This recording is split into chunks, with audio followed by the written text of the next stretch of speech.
Recording in progress. Good evening. Oh. Echo.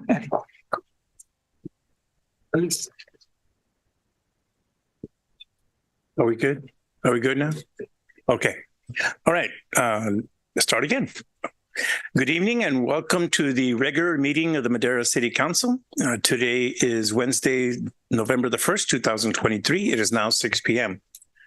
The Madera City Council meetings are open to the public. This meeting will also be available for public viewing and participation through Zoom. Members of the public may also observe the live stream meeting on the city's website at www.madera.gov/live. Members of the public may comment on agenda items at the meeting or remotely through an electronic meeting via phone by dialing 669-900-6833. Enter ID 813-7882-4393 hashtag. Comments will also be accepted via email at citycouncilpubliccomment@madera.gov or by regular mail at 205 West 4th Street, Madera, California, 93637. Alicia, would you please call the roll, please? Mayor Garcia? Here. Mayor Pro Tem Mejia? Here. Councilmember Gallegos? Here. Councilmember Rodriguez? Here. Councilmember Montes? Here. Councilmember Evans? Here. Councilmember Villegas? Here. Thank you, Lisa. We hereby call this meeting to order. Would you please all rise for the invocation led tonight by Councilmember Anita Evans.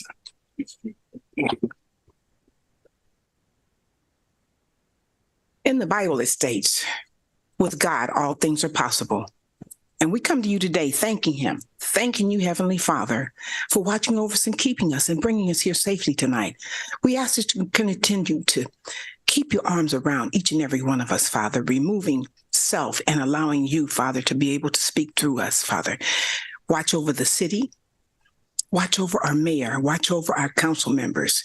Dear God, please continue to watch over the police and the fire department because they put their lives on the line for us each and every day.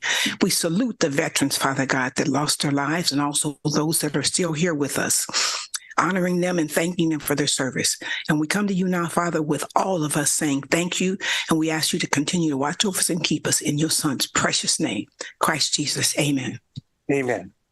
Our Pledge of Allegiance will be led tonight by Mr. Joshua Babcock.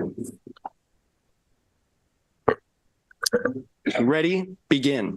I pledge allegiance to the flag of the United States of America and to the republic for which it stands, one nation, under God, indivisible, with liberty and justice for all.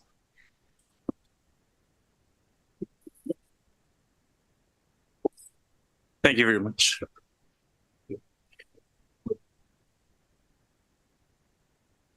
We will now move on to the approval of the agenda.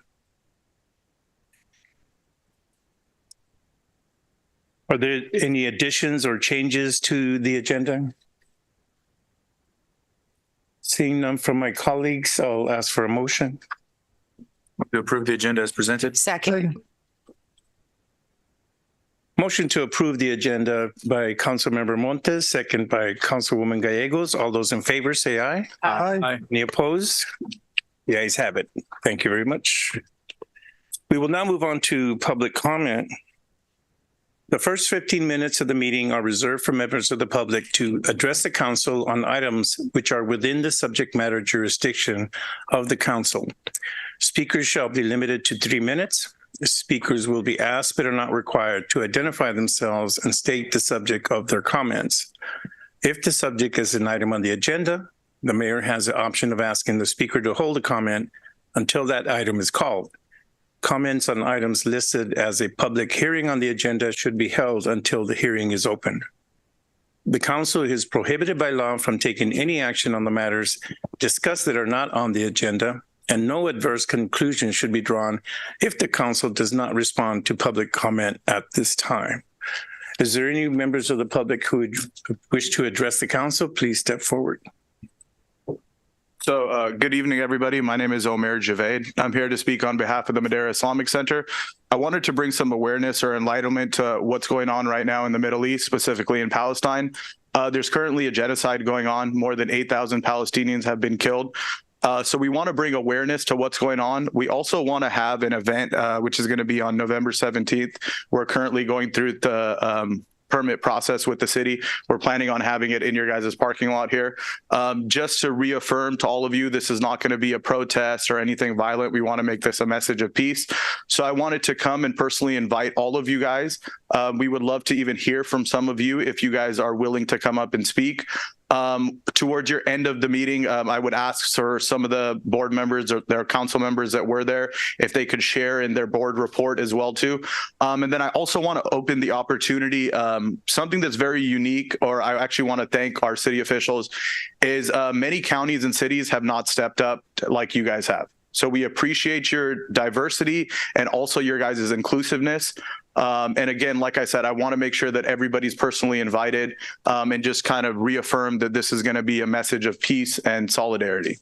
Thank you very much for your time. Thank you. Any other members of the public who wish to address the dais? Under public comment, Senora?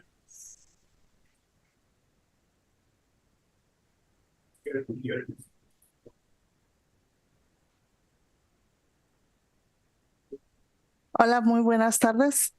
Mi nombre es Rosa Hernández y hoy estoy aquí para hacerles una cordial invitación a todos para que nos acompañen el día de mañana. A partir de las 4 de la tarde tendremos una celebración por el Día de Muertos. Todas las familias de Madera que pertenecemos a raíces ancestrales, raíces oaxaqueñas, nos hemos unido nuestros esfuerzos también para trabajar en este proyecto y pues ofrecer un espacio para toda nuestra comunidad, y nos gustaría mucho que ustedes fueran parte de esta celebración, y pues tendremos allá una deliciosa comida típica de nuestro estado y bebidas calientitas porque va a ser mucho frío, y pues sin faltar la música tradicional de 2 bandas de nuestros pueblos que nos estarán acompañando. Muchas gracias.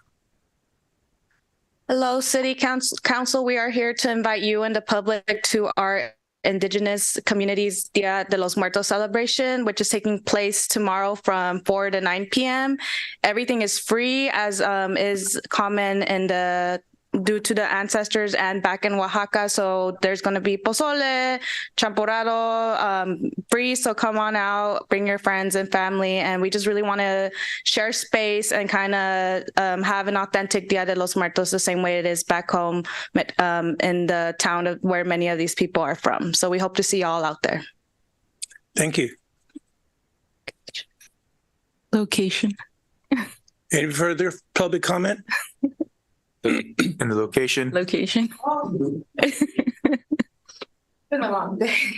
So it will be at Courthouse Park, which is downtown Madera. Va a ser a la Parque del Corte, que está en el centro de la ciudad. Gracias. Thank you. Gracias. De nada, señor. Muchas gracias. Seeing no further public comment, is there any public comment on Zoom or on written form, Alicia? We have none, Mayor. Alrighty, then we will now close public comment.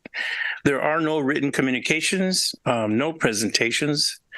We do have an introduction. Mr. Rodriguez, do you have this? I sure do, Mayor. Thank you very much. For the record, Arnoldo Rodriguez, City Manager. This evening, I would like to formally introduce our new police chief, who's actually outside with a community member. So I'm introducing him while he's not in the room. Bring him back in here in just a second. Someone drag the chief back in here. Real quick.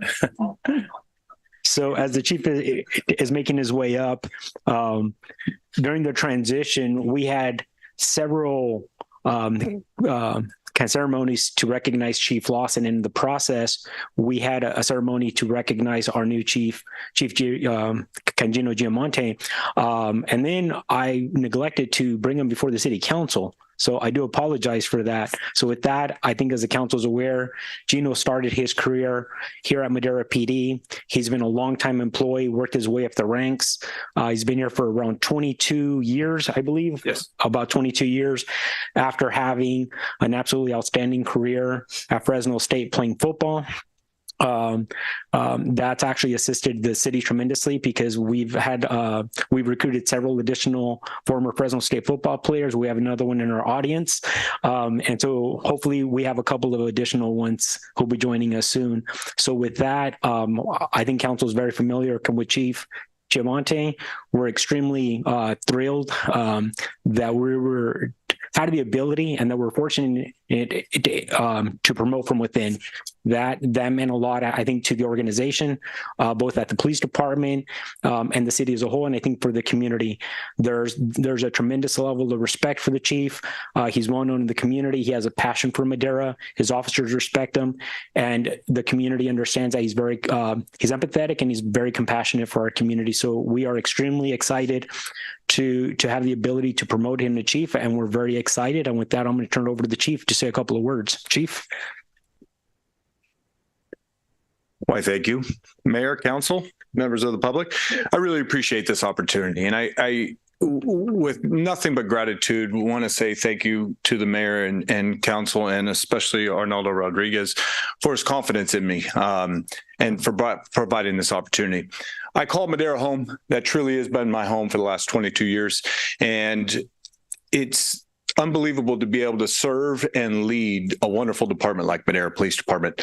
We have some of the best officers. I have one here in Philip Thomas who just got off training, but some of the best officers and professional staff. And it's that teamwork and collaboration to be able to provide that superior service for our community is what makes me so proud to be able to serve this community and take the head position as chief. I do it humbly, and I hope to provide everything that the public expects.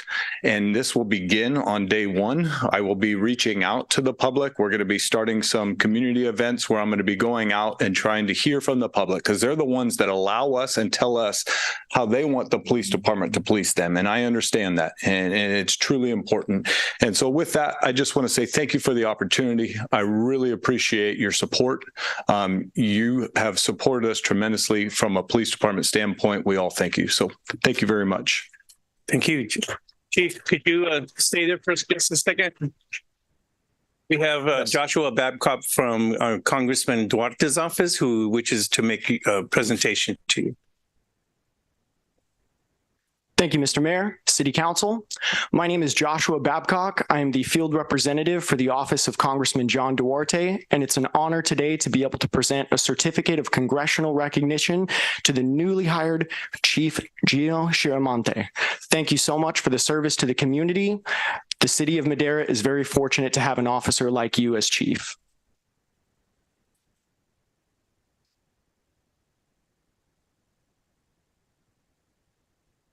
Thank you.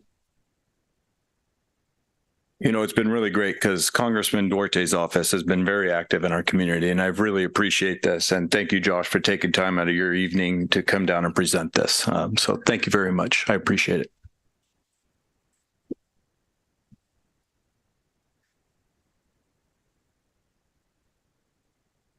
Are we doing pictures? Thank you very much for that. We will now move on to item A. There are no workshops. We will now. Oops. No. Oh, okay. I wasn't sure what you were doing there. There's never. When you're done, Just give me a heads up. Can't miss you. Testing. Testing. Just got hit with the chair, probably.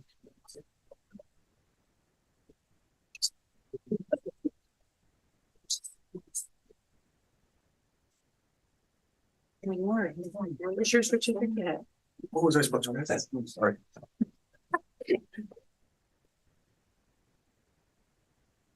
Where's your? Apologize for that. Thank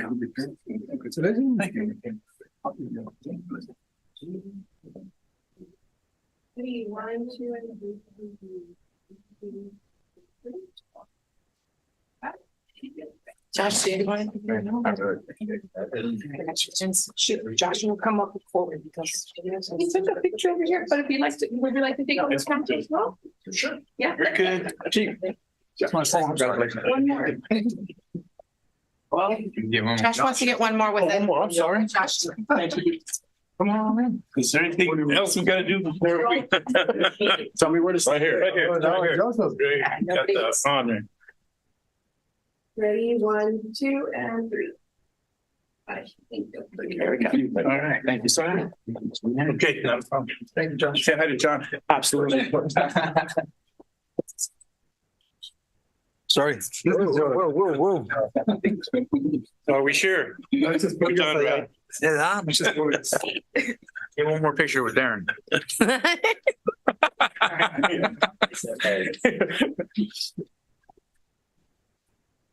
Okay, where were we? Oh, okay. Under item B, consent calendar. Matters listed under the consent calendar are considered routine and will be enacted by one motion and one vote. There will be no separate discussion of these items. If discussion is desired, a member of the public or a member of the council may request an item be removed from the consent calendar and it will be considered separately.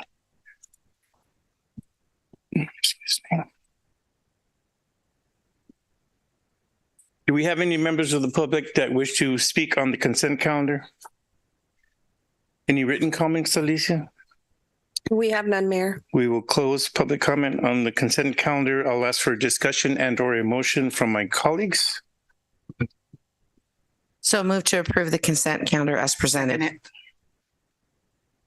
Motion to approve the consent calendar by Councilwoman Gallegos, seconded by Councilwoman Evans. All those in favor say aye. Aye. Any opposed? Ayes have it. Motion passes. Thank you very much. We will now move on to item C, public hearings. Item C1 is to consider an ordinance to update certain fines detailed in the Madera Municipal Code. Mr. Lima?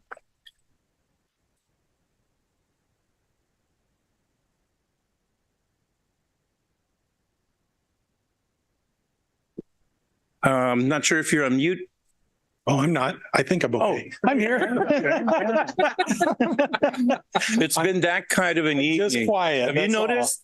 Yeah, I think it's the moon. Can we get mute button like that? In finance director school, we're taught to be very quiet at all times. So, let's see. That's good. We're not going to let that one go. I know. We're going to continue on that vein. How's that? There you go. Let me move this Okay. for you. That timer. Okay. All right. Good evening, Council. Mike Lima, Finance Director, City of Madera. Today, we have a public hearing to consider an ordinance to update certain fines that are detailed in the Madera Municipal Code. Oh, come on. Don't be doing this to me. Where are you? There you are. The California Government Code gives the city the authority to establish and adjust fines for violations of public nuisance ordinances. California Civil Code sets a maximum fine of $1,000 for infractions that are deemed misdemeanors and $500 for non-misdemeanor infractions. As part of the FY 23-24 budget process, staff reviewed the existing fines and determined that there are 4 that need updating either in amount or in the ordinance's language. The first one is administrative citations. The MMC section 1.9 sets up a structure that provides a method for enforcing these violations. These fines are subject to the maximum specified in the California Civil Code, and I'll touch on that in a second. In other words, we can't set a fine. We can set a fine anywhere below those maximums, but we can't go over them. And these fines under this section have not been adjusted since 2014. Come on. So this is the fine structure that is in section 1.9. We have a kind of an escalating scale for first, second, and third violations. The third violation under both the misdemeanor and the non-misdemeanor categories are already at their maximum levels. So what we are proposing is a $25 increase in both the first and second administrative citations under both the misdemeanor and the non-misdemeanor categories. So for instance, first administrative citation as a misdemeanor would go from 100 to 125. The second administrative citation under the misdemeanor category go from 500 to 525. The first administrative citation for a non-misdemeanor would go from $75 to $100, and the second administrative citation under a non-misdemeanor would go from $200 to $225.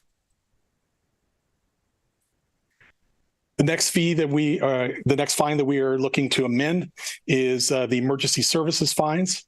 MMC section 3.208 says sets a fine of not to exceed $500 for anyone who either hinders an emergency service member from performing their duties, undertakes an emergency services act that is otherwise prohibited by law, or impersonates an emergency services member. Under state law, these violations are considered misdemeanors, which means a penalty could be set at $1,000. This fine has not been adjusted since 1972, and staff is recommending that we change the language in there from a fine not to exceed $500 to a fine of $1,000. The third fine that we are looking to amend is the construction, demolition, debris disposal violations. MMC section 5.330 sets requirements for disposal of construction or demolition debris. And then 5.3-31 sets a fine that may be up to $1,000 per project for violations of MMC section 5.330. This section has not been modified since 2008. We are recommending that the penalty be a little more specific. So instead of the amount of the penalty may be up to $1,000 for each project, we are proposing to change it to the penalty shall be $1,000 for each project. And finally, the last one we are looking to amend is the sewage disposal fine. MMC section 5.406I sets a fine of not to exceed $500 for anyone who puts things down the sewage system that they shouldn't. And this section is also says that such violations are misdemeanors, which again means we could charge up to $1,000. This section has not been modified since 2012. So we are recommending that the language be changed from a fine not to exceed $500 to a fine of $1,000. So staff is recommending the council waive the full reading of the proposed ordinance. We further recommend that we approve the recommended changes to the MMC.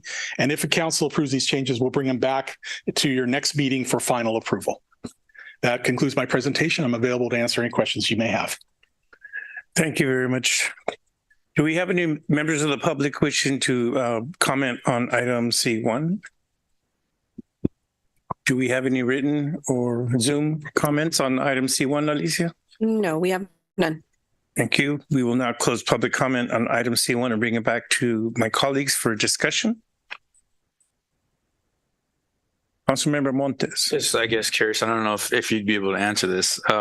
So on the financial impact, we're estimating that these changes will be a $15,000 increase. So seeing as most of them are going to $1,000, so we're issuing about 15 citations per year, or is it a lot of the smaller ones are being issued? So yeah, a lot of the smaller ones are being issued. On the administrative fines, for instance, last year, we issued 37 for a total of $7,700. So that comes out to about $200 a citation. And so we feel that by bumping it up, obviously we're going to get a little more money from that. But yes, they are under the 1,000 right now. So that's the average. Most of them are going to be the small ones. Yeah. And I should also say, we hope we don't make this money. Because if we do, if we do, it means people are still violating the code. We hope that this is a deterrent that will say, okay, maybe I shouldn't be doing this. And so we're hoping we don't get it. But if levels stay where they're at, we can expect an additional about $15,000. Thank you.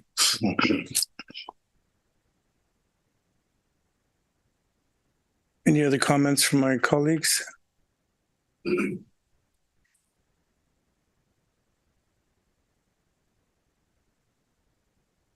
Any questions? So at this point, we're looking for a direction at our next meeting. If the council would like to, it can bring a motion to adopt the ordinance. Okay. Is there a motion to adopt the ordinance? Introduce the ordinance for adoption. Thank you. Wait for reading and introduce. First reading. I That was a motion by Mr. Councilmember Montes, second by Councilmember Rodriguez. All those in favor say aye. Aye. Any opposed? Motion passes. Thank you very much. Mike. Thank you. Thanks for getting off a moot for us. We will now move on to item D, petitions, bids, resolutions, ordinances, and agreements. Item D1 is a transfer of ownership of real property located at 715 Stadium Road, APN 012-220-051, that serves as a temporary ponding basement. Mr. Helmut, do you have this item? Or who has this item? Sorry, I was muted there. Okay. Anyway, thank you very much, Mayor and council members. Welcome. This is for the transfer of real property. In fact, it's actually a temporary basin that's been around for about 28 years. The basin was constructed for the Madera Bonita Village subdivision. It was constructed as a temporary basin, but it's been in service for several decades. As it turns out. The owner of Valley Vanguard Properties, which is owned by a gentleman by the name of Mitch Covington. Some of you may recognize his name. He's been maintaining the property since construction, though at times he's been unable to keep up with the maintenance level to that which would be preferred by staff.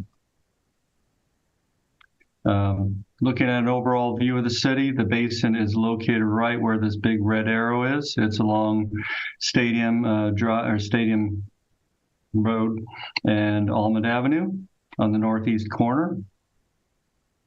This zooming in, this is the parcel right here. It actually serves the subdivision immediately to the north and south of it. It's been there for about 28 years because there has been no connection to it. As part of the subdivision catty-corner to it, I made certain that a piece of master plan pipe went into West Almond. So there is a chance over the next several years that this basin could be abandoned and filled in. Let's see. This is an exterior view of the basin. You'll see that it's overgrown in certain areas with trees. Not very well maintained as it sits. With transfer to the city, maintenance levels can increase on this. The maintenance levels would include possible removal of those trees, cleaning of the pipes that lead into the basin. There have been occasions where the pipes get clogged and the Public Works Department has to get out there and clean it up regardless of where the owner might be on that. But going back just again, following the city's ability to eventually remove that basin from service, there is a possibility that the site could be developed. That'll come back to the council for their direction on what they'd like to see for it. The recommendation for tonight is to accept the agreement for transfer of the real property, authorize the city clerk to prepare the certificate of acceptance for a quitclaim deed, and authorize city clerk to file a quitclaim deed and agreement for transfer of real property with the Madera County Recorder's Office. With that, I would be happy to answer any questions. Thank you very much, Keith. Are there any members of the public wishing to comment on item D2? Do we have anyone on Zoom or in written form, Alicia? We have none, Mayor. Okay, we will close public comment on this item and bring it back to my colleagues for discussion and or motion. I'm going to approve item, is that D1 and D11 and D212? Do we have a second? I'll second it. Is that you, Mr. Villegas? Okay. Yes. Motion to approve item D2, items 1 and 2 by Councilmember Montes, second by Councilmember Villegas. All those in favor say aye. Aye. Any opposed? The ayes have it. Thank you very much. Okay, thank you. Thank you. Item E, administrative reports. Item E1 is a discussion regarding the methodology. We have D2. We approved D. Did we approve 1 and 2? D1, D1. We need to do 1 and I thought that was a motion. Yeah, but there's two. There's two. 1 and 2, and then you have D2, which is standalone. Oh, I'm sorry. Yeah. Okay. Sorry. Okay. I should have just said. Yeah, that's right. Yeah. Right. Okay, so we passed D1. Now we're going back to D2. D2 is an item initiating annexation proceedings of properties unto the City of Madera Landscape Maintenance District, LMD, zones of benefit 1 and 51. Nicole, do you have this item? Yes, sir, I do. Okay. And okay, can we all see my screen? Yes. Okay, so this is, as the mayor said, good evening, Mayor and Council. As the mayor said, this is a motion to first of two meetings for annexations of properties into Landscape Maintenance District, zones of benefit 1 and 51. I think before we start, though, I'm going to hand off to Keith real quick. We're going to be pulling one of the resolutions on this item. Yes, thank you, Nicole. Earlier today, I sent a memo to council with regard to this particular item on the zone of benefit 1. We had been attempting to get a signed landowner's consent for annexation. We've been working towards that signature for quite some time. As of this point, we do not have that. As such, we do need to go ahead and pull the resolution for zone of benefit 1. If there are any questions with regard to that, I can answer that. Otherwise, Nicole will continue with her report. So just for purposes of clarity, Mayor and the council, that means there's two resolutions on for tonight. The first one's just being pulled. The action will be only on the second resolution. Okay, so we'll hear a presentation on the second, and then we'll take action. That's correct. Thank you. Thank you very much. Okay. All righty. So then we will move on to the purpose of this item. Pursuant to Section 22554 of the Landscape and Lighting Act, annexation of any parcel into a zone of benefit requires both a public hearing and a published notice of that public hearing. Published notice will be posted in the Madera Tribune. The public meeting is basically a chance for current property owners in each zone of benefit to comment on the proposed annexation. What is the need to annex? Just a refresher. I know we've just done the annual process, but new development within the city is subject into annexation into an LMD. Assessments are levied to pay for each property's fair share of landscaping maintenance, which, and that is landscape maintenance in common areas, medians, park strips, depending on the project. These properties are assessed a fee that is outlined in the next slide and included in the annual engineer's report once they are granted occupancy. So although they might have a fee that we've assessed, they may not necessarily see that on their, may not be assessed that until they're actually in their property. In prior years, the city would only annex subdivisions into an LMD, but in recent years, commercial development has been included into Zone 51, which is the citywide LMD. Here you can see these are the assessment amounts as we discussed. Full throttle suspension, we will be moving to a separate action at a different date. But for zones 51, we have Short Apartments, Grove Gardens, Belava Apartments, Cal Pacific Supply, and these are done by parcel. So although it is one project, they sometimes might have more than one parcel associated with the project. You can see they have an assessment per parcel, and then an equivalent assessment per dwelling unit for the residential items. And then moving on in Zone 51, we have Madera Industrial Warehouse, Sugar Pine Village, and the NAS Sixplex. We will skip the map for full throttle. Sherwood Apartments is a apartment complex that will be going in on Sherwood Way, just east of Owen Street. Grove Gardens Apartment is located on just south of where Grove and Maple Street intersect, which is just south of Olive Avenue. Belava Apartments will be going in on Wilson Street, just east of the intersection of Wilson and Davis. Cal Pacific Supply is going in kind of right there on the corner of Almond and Granada. The Madera Industrial Warehouse will be going in on Schnorr, just south of Industrial Avenue, so a little bit south of Town and Country Park. Sugar Pine Village, I'm sure most of you are familiar with, is going in just east of Madera Avenue, I'm actually not sure what the specific, I believe it's on Lewis Street is their address. This one actually, this is for Nas Sixplex. Forget the typo. This is going on the corner of 6th and I Street. Just, I guess that would be southwest of 99. The recommendation for this meeting would be to accept the annexation and protestation waivers, authorize staff to file a public notice for public hearing in the Madera Tribune, and then schedule a public meeting for the council session of December 20th. And again, this is just for Zone 51. And with that, I will open it up to any questions anybody might have. Thank you. Are there any members of the public wishing to comment on item D2 number 2? You said, do we have any written or Zoom comments on item number 2? No, Mayor, we have none. We'll close public comment, bring it back to my colleagues for a discussion and a motion. To approve item D22. Second.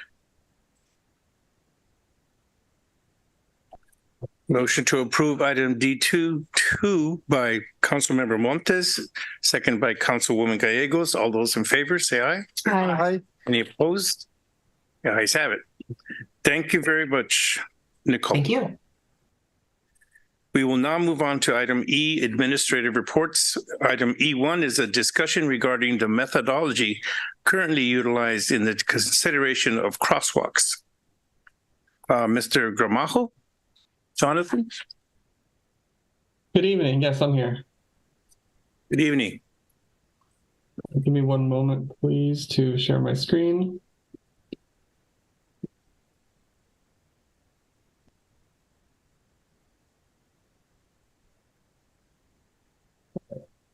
Is my presentation visible? It is. It's a little small. And it's divided into 2 parts. I believe you have to swap your screens, Jonathan. Oh, thank you very much. How's that? That works. Thank you. Thank you. Perfect. Good evening, Mayor and Council members. My name is Jonathan Gramajo. I'm Assistant Engineer at the Engineering Department. First off, I want to start with a little bit of background on the subject. We're going to, as the first slide indicated, talk a little bit about the methodology of how crosswalks are selected for locations. Typically, crosswalk locations are coming through requests through a public concern, and someone is concerned that someone will be hurt unless a crosswalk is installed. So we look at these responses based on several criteria in order to make sure we select the most proper response and safest response. 2 of our main references for this is the Manual on Uniform Traffic Control Devices, or MUTCD. This manual recommends the engineering study to warrant the marked crosswalk installation at a location, specifically as long as it's away from a traffic control signal or stop controlled intersection, as in that case it would be safest for the pedestrian to travel down to that location and cross there. The other one, which we've been informally utilizing as a methodology for quite some time now, is the San Diego pedestrian crosswalk warrants, which I'll get into a little bit more later. Apologies. There was no January presentation. I meant to remove that, but we'll talk a little bit here about compliance rates. I want to talk there's 4 main improvement types that we utilize for crosswalks to make them safer. One is a high visibility crosswalk, and those are the zebra-like stripes that goes perpendicular to the travel of a vehicle. The other is in-pavement lighting, so these are flashing lights that you'll see embedded into the ground. Another very popular one, which we have around the schools in Madera, well, some schools, is the rectangular rapid flashing beacon. And then we have the pedestrian hybrid beacon, which we have on Stadium Road. So these percentages here are the compliance rates. This means that when there's a pedestrian in the crosswalk, these are the predicted percentages of people that will properly adhere to them being in the crosswalk and stop. So you can see that pedestrian hybrid beacon has the highest percentage of compliance, and rectangular rapid flashing is second at 57%. I also wanted to talk a little bit about the costs of these items. So the high visibility crosswalk, Public Works has the ability to install, ranges from about $750 to $3,000. In pavement lighting is a fair bit more expensive, between 10 and 40,000. And unfortunately, these items we've gone away from in the past, as the maintenance of them is very difficult. I've heard that they break down quite often. The rectangular rapid flashing beacons, the last time we installed them, they were approximately about 15,000 per unit. So that would be about 30,000 per location to have two on either side. And then the pedestrian hybrid beacon, the Stadium and Gary one was approximately $200,000, and recent estimates that we've seen show about 400,000. So a little bit of background on how we choose a location. We have, per the Virginia Department of Transportation, they got these guidelines in cooperation with the Federal Highway Administration. So I have this table you can see. So depending on the lanes on the roadway and the average daily traffic of the roadway and the speed, there's the sites are better candidates or less better candidates for a crosswalk.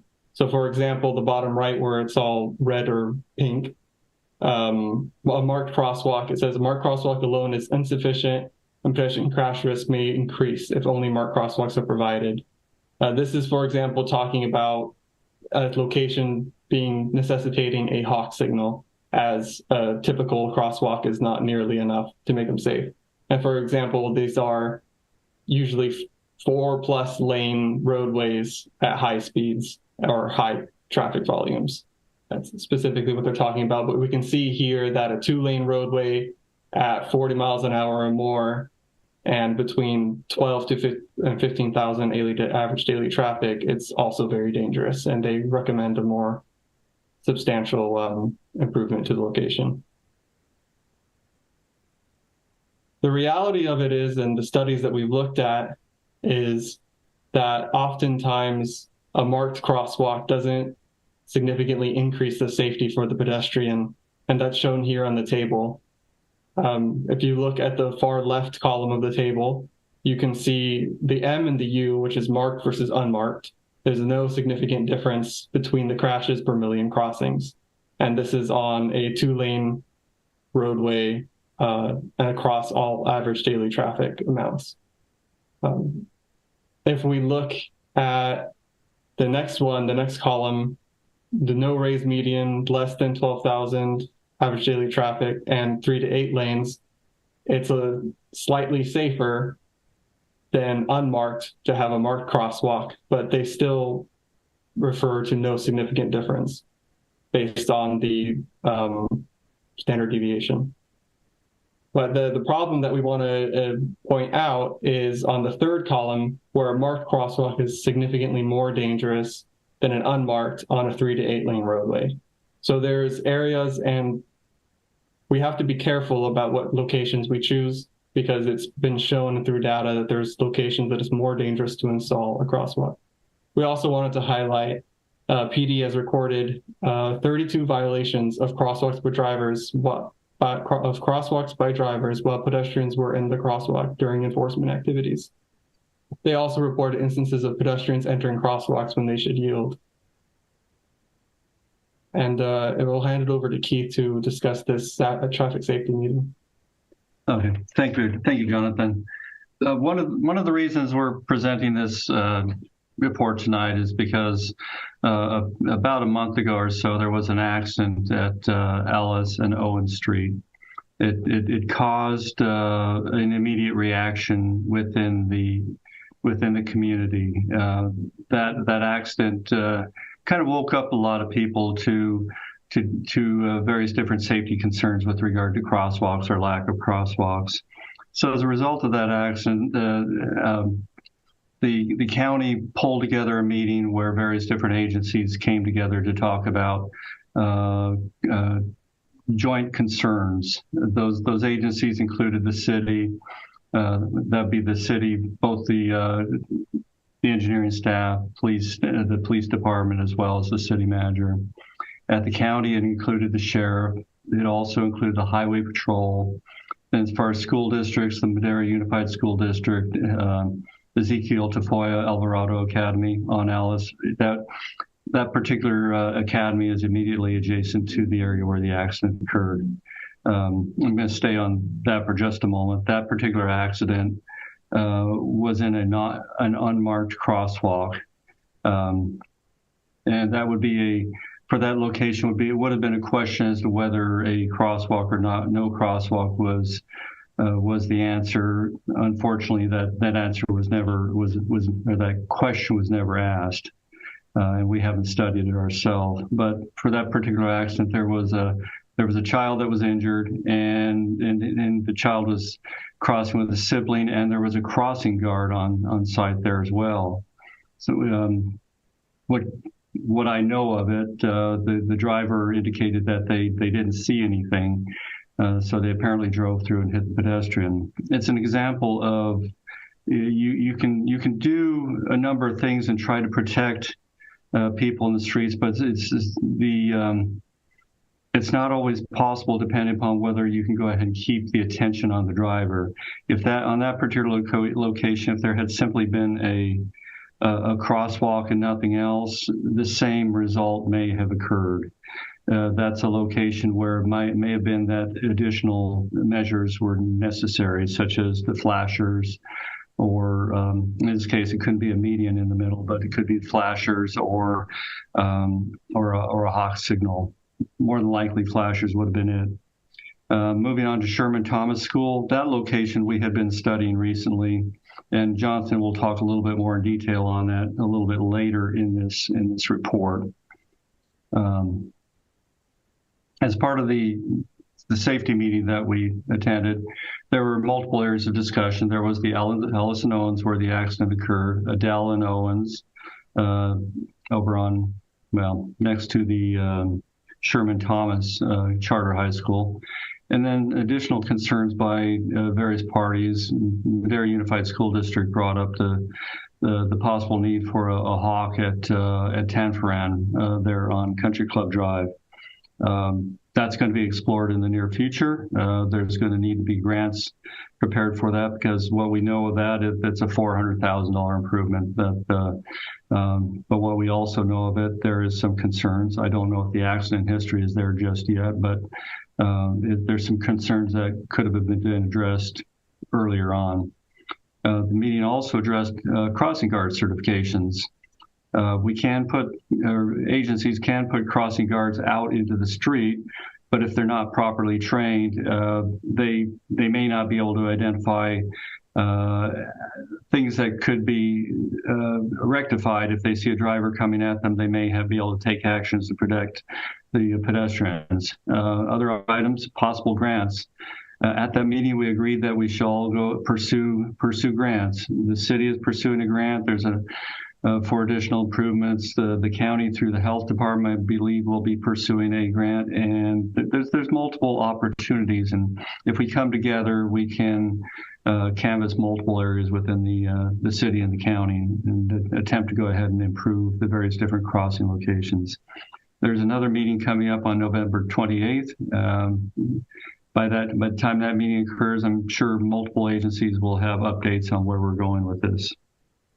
That's all I think I have on my slides, Jonathan. Correct. Thank you, Keith. Okay, so to continue on, one thing that we wanted to, I was giving a little bit of background and introduction about our concerns with crosswalks, but the main point of today's discussion and the main thing we wanted to bring before you, Council, was discussion about the methodology we use to look at these crosswalks and see if they warrant, look at these locations and see if they warrant a crosswalk. And so the main methodology that we go by is the San Diego methodology. So I'll run a little bit through that real quick. Apologies. There we go. Okay, so first off, we have the pedestrian volume warrant. This one is we want to see 10 or more pedestrians during an hour cross at the location before it warrants. And these are 6 warrants that are just the basic ones that are basically yes or no, do these conditions exist before we look further into a location warranting a crosswalk. So 10 or more pedestrians per hour during peak pedestrian hour. Children or elderly count as 1.5 pedestrians. The other one is approach speed, if the speed must be equal or lower to 40 miles an hour. We have the nearest controlled crossing. It has to be 250 feet from the nearest controlled crossing. So, for example, a traffic signal or stop sign. There's a visibility, as the motorists have good visibility of the pedestrians at the location. And illumination warrant, location must have lighting. And accessibility is that must have existing accessibility for disabled pedestrians or accessibility improvements programmed for the location. After that, we can look at we can give points to a location based on the pedestrians in the peak hour. So say it meets over its 10 pedestrians per hour, we say yes to that, we check off, we go to here. If it has, for example, 51 or more per peak hour, then we can give it a maximum of 10 points. And these are just ways of taking crosswalk locations and prioritizing them in the most, prioritizing the locations for crosswalk installations. The other one is latent pedestrian demand warrant. This is in lieu of the pedestrian volume warrant. So if it is in a commercial mixed land use or high density residential area, 3 points to a total of 10 points. Just check off these items, whether or not it's yes or no to them, and they gain more points. The general condition warrant as well, another area where you check off items, whether or not it is true or not, and it gains 3 points or not 3 points based on those, up to a total of 18. So nearest controlled crossing greater than 300 feet, 3 points. Proposed crosswalk position, pedestrians to be better seen by motorists, 3 points or not. So another one is gap time warrant, average number of vehicle gaps for 5-minute period. This is the gap between vehicles that pedestrians would be able to cross the intersection. The less gaps there are, the more points it, yes, not the less gaps there, but there's a sweet spot in which is most dangerous, in which we would want to address it and have the most points for the location so we can address it quicker. One part that I want to highlight is this bottom table right here, in which there's another table that coincides with this. So you can see as A, B, C and D for categories. And so here we can see crossing distance depending on the length of the crossing and the roadway average daily traffic. It sets out guidelines for what that intersection would need in terms of crosswalk improvements for it to be safe. So for example, 40 to 52 feet of crossing distance and 5,000 and 12,000 vehicles per day, that'll be C. And if we go over here, we can see C, at least 2 of the following required: radar feedback signs, striping changes, rectangular rapid flashing beacons, staggered crosswalks, and horizontal deflection. So this gives us a guideline, a more rigid guideline of how to select what a location needs and to properly address the safety of that location if a crosswalk is warranted.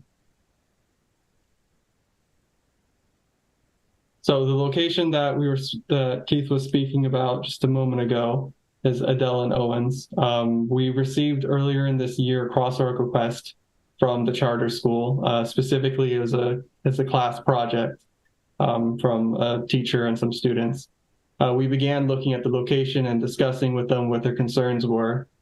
Staff went out multiple times to the location and observed, attempted to observe pedestrians crossing for the location to see if it warrants a crosswalk there.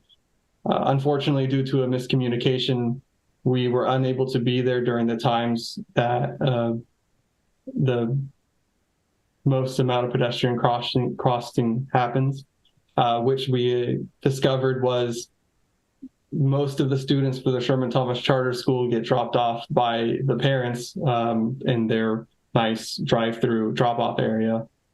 However, there was a significant amount of students crossing to go north to high schools up that way. The names are, I think Matilda Torres was one of them, and there's another one that's at Adele and Owens. I can't remember the name right now. Once we were able to iron out that miscommunication, we observed sufficient pedestrian traffic. Unfortunately, around this time, the accident happened with the student further up north. And shortly after we observed enough pedestrian traffic at this location, we installed a high visibility crosswalk a couple weeks later, or a week or two. This included shark teeth yield lines, advanced warning signs, and school zone speed limit signs. We did everything we could to upgrade it to as safe as we could. Jonathan, just stepping back, during that time frame, it was the same day that the accident occurred at Ellis and Owens. A parent came into this office and was looking to go ahead and I guess try to go ahead and spur us into doing something at that location. So I went out to Adele and Owens and observed the location. Unfortunately, again, at that point, we didn't have any confirmation of traffic volumes. It was during this time that we started talking and realized that there was another time frame in which students were crossing at that location, and it was later in the day after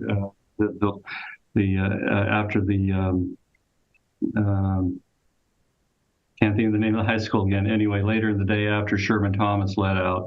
So we were able to observe that. Also, while we were out there, we noted, it was brought up to me actually, that there was the school zone was stopping short. So that was not part of the original request, but when they brought that up, I said, yeah, that's something that we can do.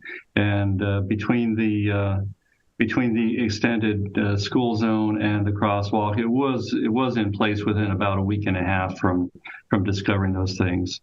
So when we know we've got some engineering basis to do something, we can and will move quickly. We just need to be able to go ahead and establish that we're not doing something that is potentially worse for the general public and for the students in particular than what we had before. For Adele and Owens, it was probably about equal, though the speeds were higher. One of the things that concerned me was the school zone. When we extended the school zone, we were able to go ahead and take that 85th percentile speed down from something that might have been 40 miles per hour plus down to having the school zone in place for 25 miles per hour, assuming the drivers adhered to the school zone signs. So just want to go ahead and drop that in a little bit more on that particular subject. Back to you, Jonathan. Thank you, Keith. To finish up, we want to reiterate, we're seeking input relative to the implementation of a formal methodology regarding the selection of crosswalks at locations, and we're requesting council feedback regarding this matter. And we'll open up now to discussion and questions. Thank you, Jonathan. Keith, are there any members of the public wishing to discuss item E1 regarding methodology utilized in the consideration of crosswalks? Lisa, do we have any written or Zoom communications regarding this item? We have none, Mayor. Thank you. Close public comment on this and bring it back for discussion and feedback from my colleagues. I believe, Mr. Rodriguez, you're up.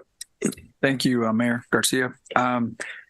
Keith, Jonathan, thank you for that presentation. I did want to ask, when it comes to gathering the data, even for the San Diego method or the other Virginia method, do we have anything that outlines how Madera's needs are as far as certain high traffic areas?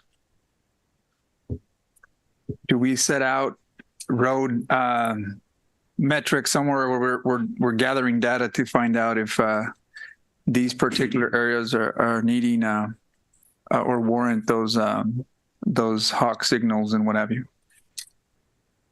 Jonathan, I'll let you take them, and if you're unsure, I'll go ahead and I have more history with the city than you do necessarily. Yeah, I was just going over in my head. I can't seem to recall anything to my knowledge of that. And the reason why, Jonathan, I'm sorry to interrupt you, is because it seems like, we had a reactive, we're reacting to something that took place. Obviously, the county did.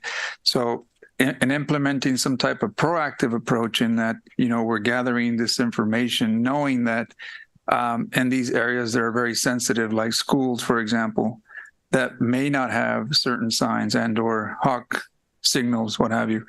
The data, I think, would be important to note. And Keith, what do we call those 2 wires that we put on the road? And how often do we do that? Are you talking about the little rubber ones? Yes.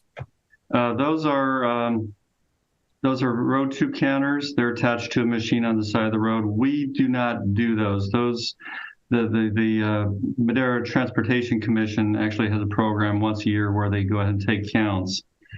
The previous year may be the last year that you see those type of measurements.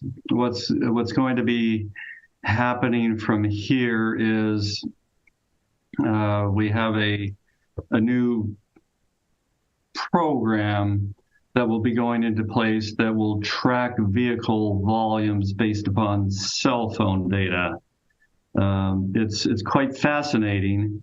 It's limited in certain ways, but using that cell phone data, we will have the ability to understand how much traffic is driving down the street at any given time of day. And they've also indicated that it will have the ability to track turning movements at intersections. And I'm trying to think whether it had the ability to go ahead and pick up on the speed. I don't think it had that ability. At least I wouldn't say it's accurate, because it depends on how many pings you have against the cell tower.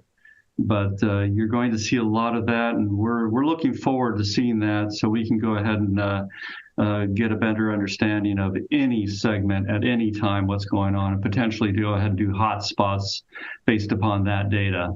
It's not that much more expensive than doing the road tube counting, but it's going to be somewhat more robust in terms of data. Picking up data is very expensive by the road tube method, and you'll miss whatever you're looking for half the time or most of the time. I'm glad you brought that up, because I just came back from a conference on Monday and Tuesday, and exactly that. And that's what I was going to suggest. But it seems like that technology is becoming available to a lot of municipalities. And exactly as you said, they ping the cell phone. And I think once you utilize that program, the city would have to set the parameters of where you want to see that. So you would draw an imaginary line, or let's just call it a line from point A to point B. Once that tracks the amount of cell phones that ping through that line, then that's about 90% accurate, which is, I thought, was a really good deal. It replaces, having to have people out there and putting these other measuring devices. But certainly, the data that I understood is, it's unimaginable what you can do with that data from people. You may be able to find how many people are texting while driving and passing through there. There's a lot of information that you can utilize. But one of the important things, like you said, hotspots, that could be information that you can relay to the police. We get a lot of calls from people saying, hey, we're having people driving at high speeds out at this particular road.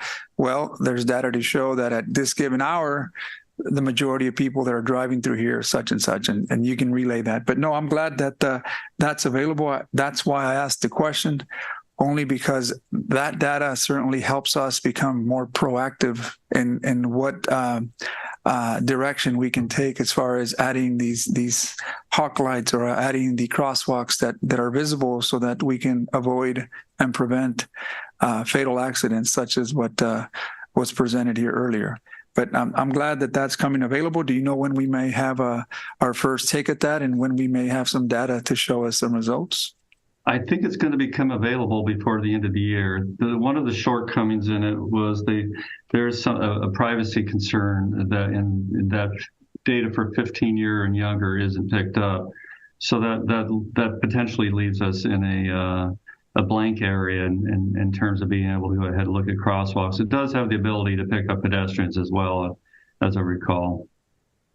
So it's, I'll look forward to that. And again, thank you, Jonathan, and thank you, Keith, for the information. That's all, Mr. Mayor. Okay, Councilwoman Evans. Yes, good evening, everyone. Keith, I had spoken to you briefly at the luncheon in reference to one of the very things that you just spoke about, a child being hit. I received a call from the principal of James Monroe Elementary, and the same thing occurred, except for thank God that the child was not struck, because there was a cross guard there and she snatched the child out the way. But even with the flashing stoplights, people are still driving through. And at this time, this young child was walking across with the cross guard, and the car just blew the stop sign. Even though there's a flashing stop sign there, they still blew through it. And this is one of the concerns that I've had. I've spoken with the principal about possibly even changing the drive-through method as far as the parents dropping off. But he indicated to me that Madera School District does not want to get rid of the greenery, and that's why they haven't been able to use the parking lot to go through and drop the children off in the back. But even with that, that wouldn't have affected that child, because that child is a walker. And we may not have a lot of traffic, which but Lake Street does have quite a bit of traffic throughout the entire day. But at that time in the morning and in the afternoon is when the traffic is so heavy. And there are a lot of walkers that come through there. And these people that are blowing these stop signs evidently don't have children. And if they do, they're not cognizant of the harm that they could cause. So my request, once again, is to possibly get a 4-way signal at that street crossing right there, because there are a lot of walkers and a lot of moms that are pushing their babies in the buggies to and from school throughout the day. So that's one of the main things. And then I had a luncheon with some of the students, and they were saying about how scary it is for them when they're walking. And even though there's speed signs, people are not observing the speed signs, and they're blowing the signals, and these children are afraid. So I understand it's costly, but at this expense of a child's life, which is more important? Do we want to continue to worry about the dollars? And that's what we're here for, and I understand that. But when you lose a child or anyone, you can't replace that. So that's just my request, to see if there's a possibility of us warranting a signal at at Adele and Lake Street. And that's it, Mr. Mayor. Thank you, Councilwoman. That location, we've requested turning movement counts. The always stop was installed 10 plus years ago. And I don't know or recall. I think that was planned prior to my taking over as city engineer. But I don't recall at the time. But what we're going to do is we're going to confirm right now what the warrants are for that location, whether it warrants a traffic signal. It's probably not as simple as that. As some of you may know, we are looking at doing what's called an interconnect in between, taking Kennedy Street and connecting up with Adele by virtue of a curved roadway between those two streets, and the intersection of Adele and Lake Street would be Adele would be reconfigured as a dead-end street. There wouldn't be as much traffic coming off of Adele either to the east or the west, and it wouldn't meet warrants for a signal. In which case, we would be looking at the potential for a hawk. We've got a number of things that we need to consider at that location, but we will be looking at that in the near future in terms of what can be done, what is warranted. There are, if it's not warranted for a traffic signal, it would be a hawk, and then whether we could move towards a hawk and remove the always stop and have a safer condition? That would be the question. So we'll, I guess I have to say we'll be revisiting this with council. Thank you. Councilwoman Gallegos. Thank you, Mayor Garcia. Just to chime in with Councilwoman Evans, we had a child 3 weeks ago get hit by a car at Lincoln Elementary. I'm a crosswalk walker with the kids every morning at John Adams, and people are blowing through stop signs at every school. Every child in Madera Unified is taking their life in their hands when they cross the street. It's just, we have a lot of residents we have to educate that they need to slow down in the school zones. But my question to Keith is, when we built Virginia Lee Rose, I had mentioned to have conversations with Madera Unified. And I had gone to Madera Unified and said, you need to have conversations with the city because we really need to think about a stoplight on 28 and Sunrise. And they're like, oh, everybody's going to enter from the back of the school. There will be no problems, Councilwoman. Well, that's not the case. Nobody's entering from the back of the school. Same thing with Matilda Torres when it came in to play. I'm like, have conversations with the city. You need to decide on how the kids will be entering and exiting. Look at crosswalks, look at stop signs. I don't understand why we're not having these conversations, because then we have these issues with our students getting hit or almost hit. We need to be a little bit more proactive. So if we can maybe reach out, because it sounds like they're not reaching out to us, because I have gone to board members, I have gone to the facilities directors and said, hey, we're thinking about a new school, even the new school that's going to come out on Sunset King Elementary. That is conversations that we should be having right now about traffic and stoplights or crosswalks or stop signs, so that we are looking ahead to have safety for our children in the city. That's so important.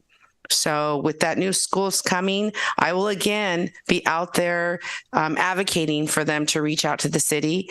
And I'm working with them one-on-one with us and with Keith and his team to come up with solutions and just to have a foresight of what the future holds with new cities coming in. And the problem too, Councilwoman Evans, is these schools are so impacted with children. There's more students at a school site that there should be because we're 8 schools behind in building.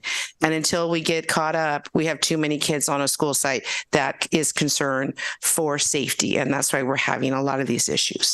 That's it, Mayor Garcia. Thank you. Mayor Pro Tem Mejia. Thank you, Mayor. I will echo the sentiments of, I believe, everybody on council, but Councilwoman Gallegos and Councilwoman Evans. The year I ran for office was actually when I found out that the child that was killed on Tozer in front of Millview School was my cousin. So this has long been a problem in Madera with speeders and just not being cognizant of the children that are walking to every school in Madera.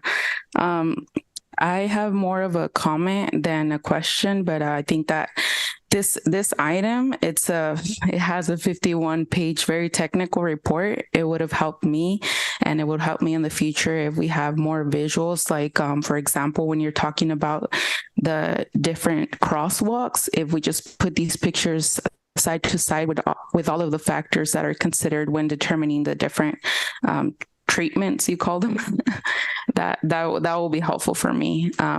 Thank you for the report, Jonathan and Keith. Thank you, council member. Jonathan actually does have some pictures to show with regard to that. I think on the slides themselves.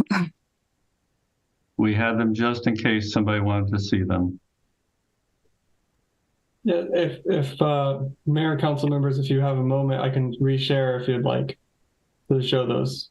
Yes, absolutely.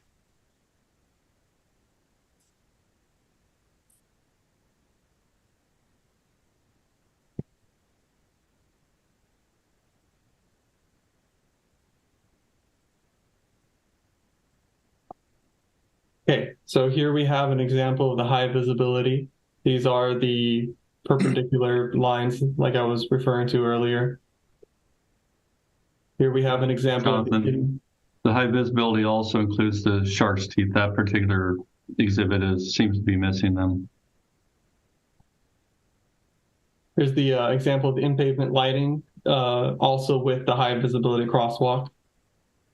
Let's see how it's painted. Also, you can see there's the rectangular rapid flashing beacons in this as well, but we're highlighting the in-pavement lighting in this one.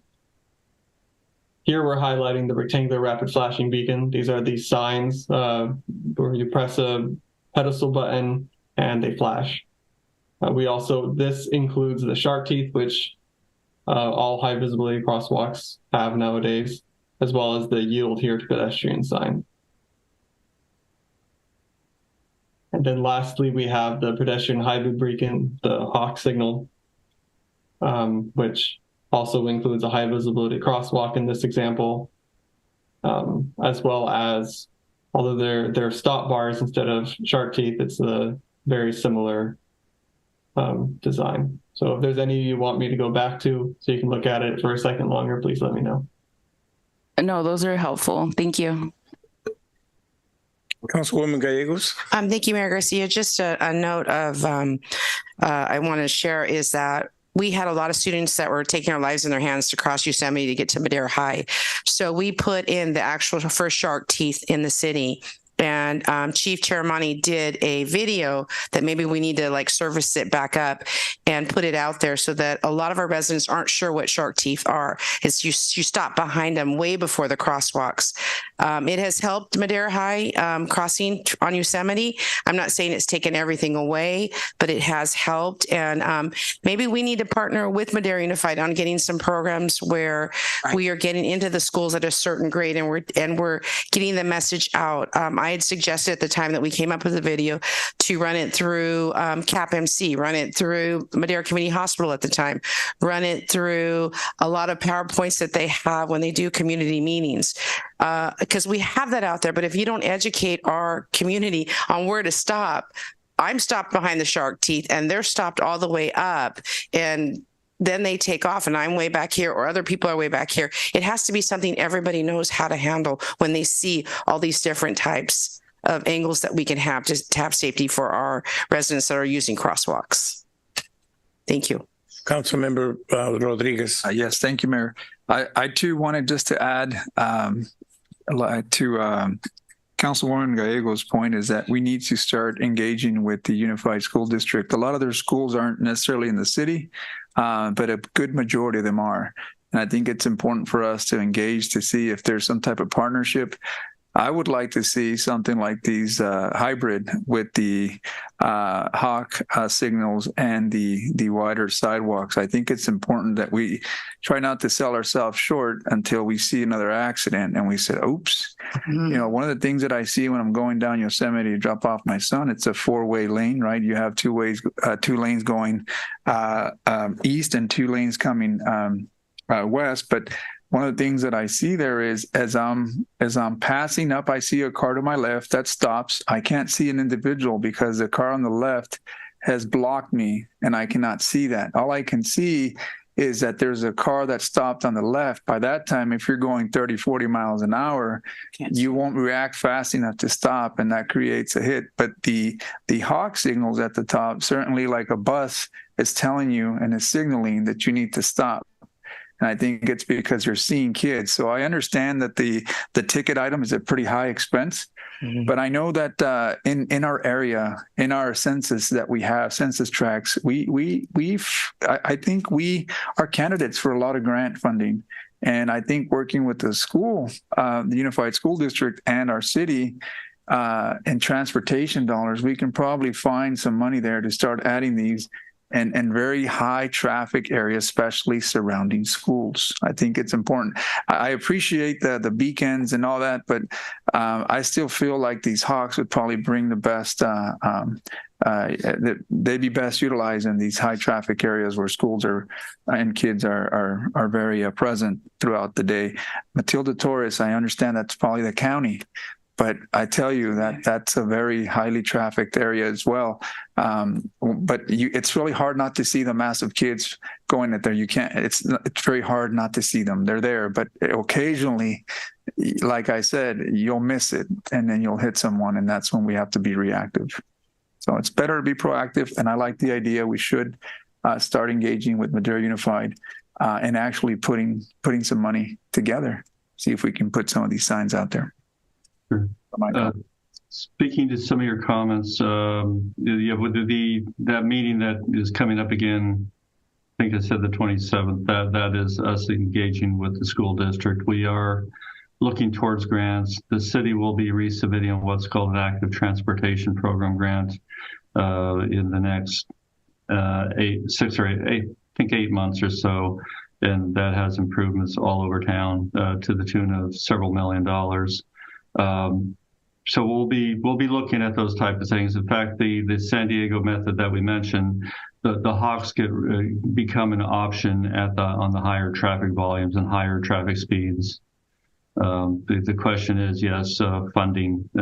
It's grants or it's direct insertion of funds from other transportation funds that we have on account within the engineering department. That can be an option to council, of course, how we direct our funds.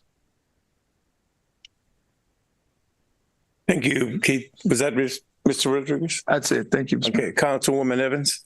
Yes, I received a call yesterday from John Duarte himself, and we were speaking in reference to the streets and things of that nature. And I brought up the fact of the signals and the hawks, as you were speaking of. And he said to let the council know that anytime that there's a grant that we really need something for, to give him a call, and also to Joshua, and to let them know, and he would be able to sign off and to push it through if there's something necessary. So Arnaldo, possibly you can reach out to him or to Joshua and see what we can get going, and maybe possibly get a grant for some of these extra traffic signals and also the hawks. So that would be something that would be good for the city right here. So thank you. Thank you, sir. Councilmember Montes. Yeah. Thank you. Thank you guys for the presentation, Jonathan and Keith. I think everybody has really good points. I think everybody wants safety for everybody, especially children. But Keith, today you're looking for the actual facilities, input on the facilities that we're installing, or the actual like metrics that we say, okay, well, if there's a 4-lane highway, then it qualifies with less, average daily pedestrians there, or you're looking for direction today.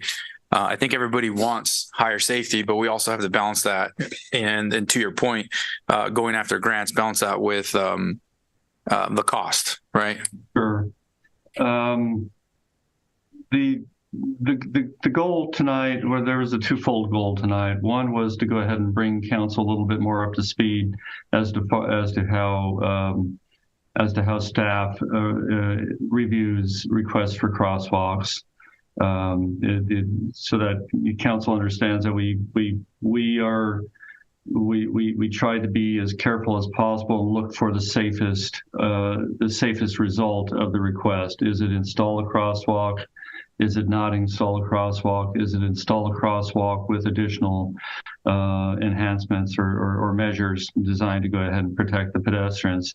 That was the first part. The second part was to seek council's direction in terms of should we start to formalize the procedures that we followed. 10 years ago, I think, when I presented this to council, maybe it was 8, I suggested that we should probably not adopt procedures. At this point in time, I'm looking for direction. One of the things when we adopt procedures, staff to some degree then becomes must follow those to the letter, and that's not always a good thing. The list of criteria provided by the San Diego method had 6 items that said you must see these before you consider a crosswalk. One of those was there must be light at the crosswalk location. If there's no light and we still feel it's a good thing to have during the day, do we turn down the request for the crosswalk? do we find at least 10 grand and put in a solar powered light? I would lean towards if I feel like a crosswalk should go in, I want to find the 10 grand for the light. So that's I want to, while I want to have flexibility in these things and strive for what council would like to see staff do, I also, sometimes it's good to have some rigidness. When a request comes in, you can go ahead and say, we've established this is the methodology that we follow. The methodology is followed so that we don't have crosswalks every 300 feet. Every 300 feet may sound like a good idea sometimes, but every 300 feet leads drivers to say, they got me looking for pedestrians every 300 feet. I'm not going to bother slowing down. So that's the second part of this. How does council have an opinion? Would council like to provide guidance to staff on how to move forward? Okay, well, let me ask you a question. Do you still hold that opinion? Because I appreciate what you're saying, right? Because you'll essentially, if we adopt them, you'll have those rigid guidelines, and people ask us for stuff all the time. I ask you for stuff. Hey, I'm getting complaints on this, and hey, it meets warrants or it doesn't, right? But right now we have discretion, or you have discretion, staff has discretion to say, look, maybe this is close and we can do it. But if we adopt, then we're say, well, it just doesn't meet, right? You're one trip short. Sorry about your luck, right? We're gonna have to wait till something tragic happens. I do like that flexibility where if we get close, we can say, okay, well, we're gonna make the decision, or staff is gonna make the decision depending on I'm assuming the dollar value. A light at an intersection is gonna have to come to council, $400,000 price tag. I don't think you guys can hide that in the budget. Or you shouldn't, right? But right, a light, $5,000, something that's under the procurement rules. I mean, that's why we have those rules, right? So, are you still of that opinion from 10 years ago that having the discretion is beneficial? I've moved away from that, but not necessarily all the way to the other side of the coin. I think that we might want to go ahead and start preparing something that is possibly a little bit less rigid than San Diego. San Diego is a big city. They to some degree they have to have rigidness. They can't be showing up. They can't be showing up at council for everything. For the city of Madera, there's a little bit more. There's more latitude to go ahead and work towards an answer that best fits for that location, rather than an answer that gets jammed into a rigid methodology. So perhaps with council's approval, we work towards something that gets it a little bit closer to the guidelines, while not causing us to feel trapped, that either staff or council. We will never, as a staff, divert from certain national standards to say, thou shall not do this, or thou shall do this. We have a number of rules that protect, that are designed to protect the public and designed to protect the agency. We follow those no matter what. But to some degree, crosswalks have a gray area, as you've seen. Well, I mean, I would like to have something that provides good safety but protects everybody as well. I mean, I don't know how my colleagues feel, but I would say at least you can start working on something like that and bring it back to council where, we'll have the ultimate say on it, and the whole council will. But I think that having that option isn't a bad thing. Okay. Yeah, I was going to chime in on this. I've allowed my colleagues to provide feedback because that's what you asked for. The problem with this is that it's a wide open discussion, and then maybe this is not what you were looking for. But when you left open the possibilities for us to provide feedback, then it covers a wide range. I appreciate the comments, particularly regarding partnerships with our partners in Madera Unified School Districts, et cetera. But I would prefer myself personally if you came with a proposal and then we could look at that and then provide you with the flexibility, because we rely on our staff to provide us with information and then best practices for us to be able to discuss them and then give guidance and or direction.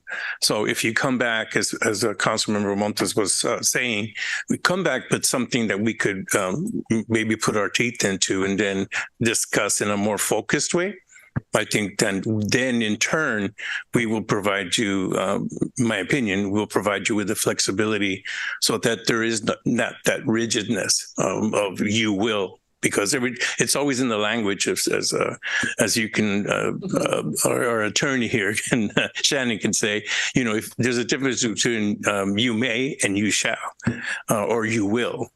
So if you bring back a proposal, well, I'm sure that we can look at that and then provide you with a little bit more focused direction. I think that you would appreciate that, and then that would give us an opportunity to do the same, which is what you're asking for, which is to provide some type of direction. Mr. Rodriguez. Yes, thank you, Mayor. So I know that we're considering some type of methodology. Well, you showcased two of them.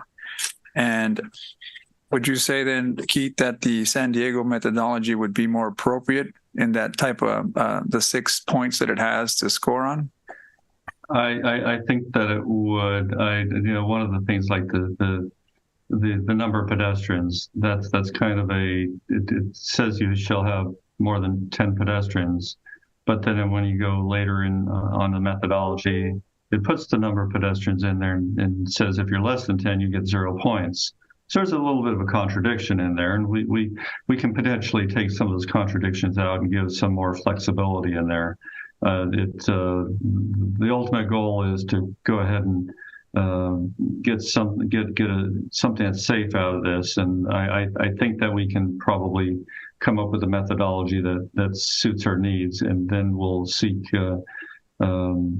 probably seek council's direction on a threshold. As you've noted, some crosswalks are per the statistics might be considered hazardous. Staff does not want to install anything hazardous without putting the dollars into it to make it safe. And that's sometimes where the rub is. When you need the cash, you don't just say, well, the cash is coming and we'll put in the crosswalk and then somebody gets hurt. We've got to do it right the first time. Pedestrians, this hasn't been mentioned yet, but pedestrians, they tend to feel entitled when a crosswalk goes down. They are willing to step into the crosswalk without looking left or right, feeling that the drivers must stop. Well, the drivers must stop per California Vehicle Code. However, they may not still see the person in the crosswalk. Nothing has changed about the driver's ability to spot something, perceive it, and then react. That's part of the key there. Crosswalks don't change the behavior of the pedestrians or the drivers. In fact, sometimes they make the pedestrians' behavior just a tad worse. So that's one of the things that trying to overcome. It's hard to overcome the behavior part. So Keith, at this time though, we do have two methodologies that we can start off on, right? I mean, you said we can kind of we're flexible in what we can do, but we don't have to reinvent the wheel. It seems like a lot of these warrants or metrics are already laid out there. Whether or not you want to use less pedestrians to add data, then that's a different point. But we have somewhere to start off. Right? We do. So I don't know that we have our own specific methodology or we use other methodologies, but we certainly can mimic some of the cities that you presented here and take some from each, maybe to accommodate something that's unique to our own, right? But again, I don't think we have to go reinvent the wheel again. We already have a lot of these warrants here. So I would say, let's start off with something similar to what either San Diego and take some points from the Virginia transportation and see if that works out.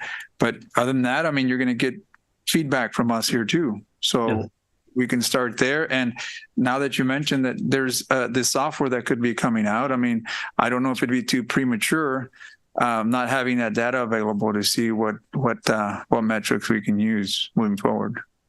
Yeah, well, I really want to see that, and potentially we build that in, or potentially we provide that as a tool, but not, we're hoping to be able to keep that going forever. But we can build a methodology that utilizes it. I haven't put too much thought into it. At this point, I mean, are you asking for some type of direction, right? To bring something back? But did I hear you correctly, Councilmember Montes? Are you looking to see that we provide the direction with one of the current methodologies and start there? Or? Well, I didn't have the two, but it sounds like Keith's got an idea of a hybrid of some of those. But he probably sounds like he's starting with San Diego rather than Virginia, and so. We're going to have some uniqueness to Madera that Keith is aware of. So, we'll rely on his expertise on a lot of these things. So I trust that what he comes back with will be something that we can kind of, to the mayor's point, chew on and say, okay, well, maybe this makes sense to me or not, which none of it might make sense to me because I'm not an engineer like Keith, but we'll give it my best shot. So I think we have direction, right? Discussion. Yeah, discussion, direction. Yeah. I think I have a sense, yes. Yes. Thank you, Keith. Thank you. Thank you very much. Very much for that quite lengthy discussion, but it was fruitful, I believe. Thank you, Jonathan, also for that. We will now move on to item E2, Madera County Economic Development Commission City Council update. Mr. Rose.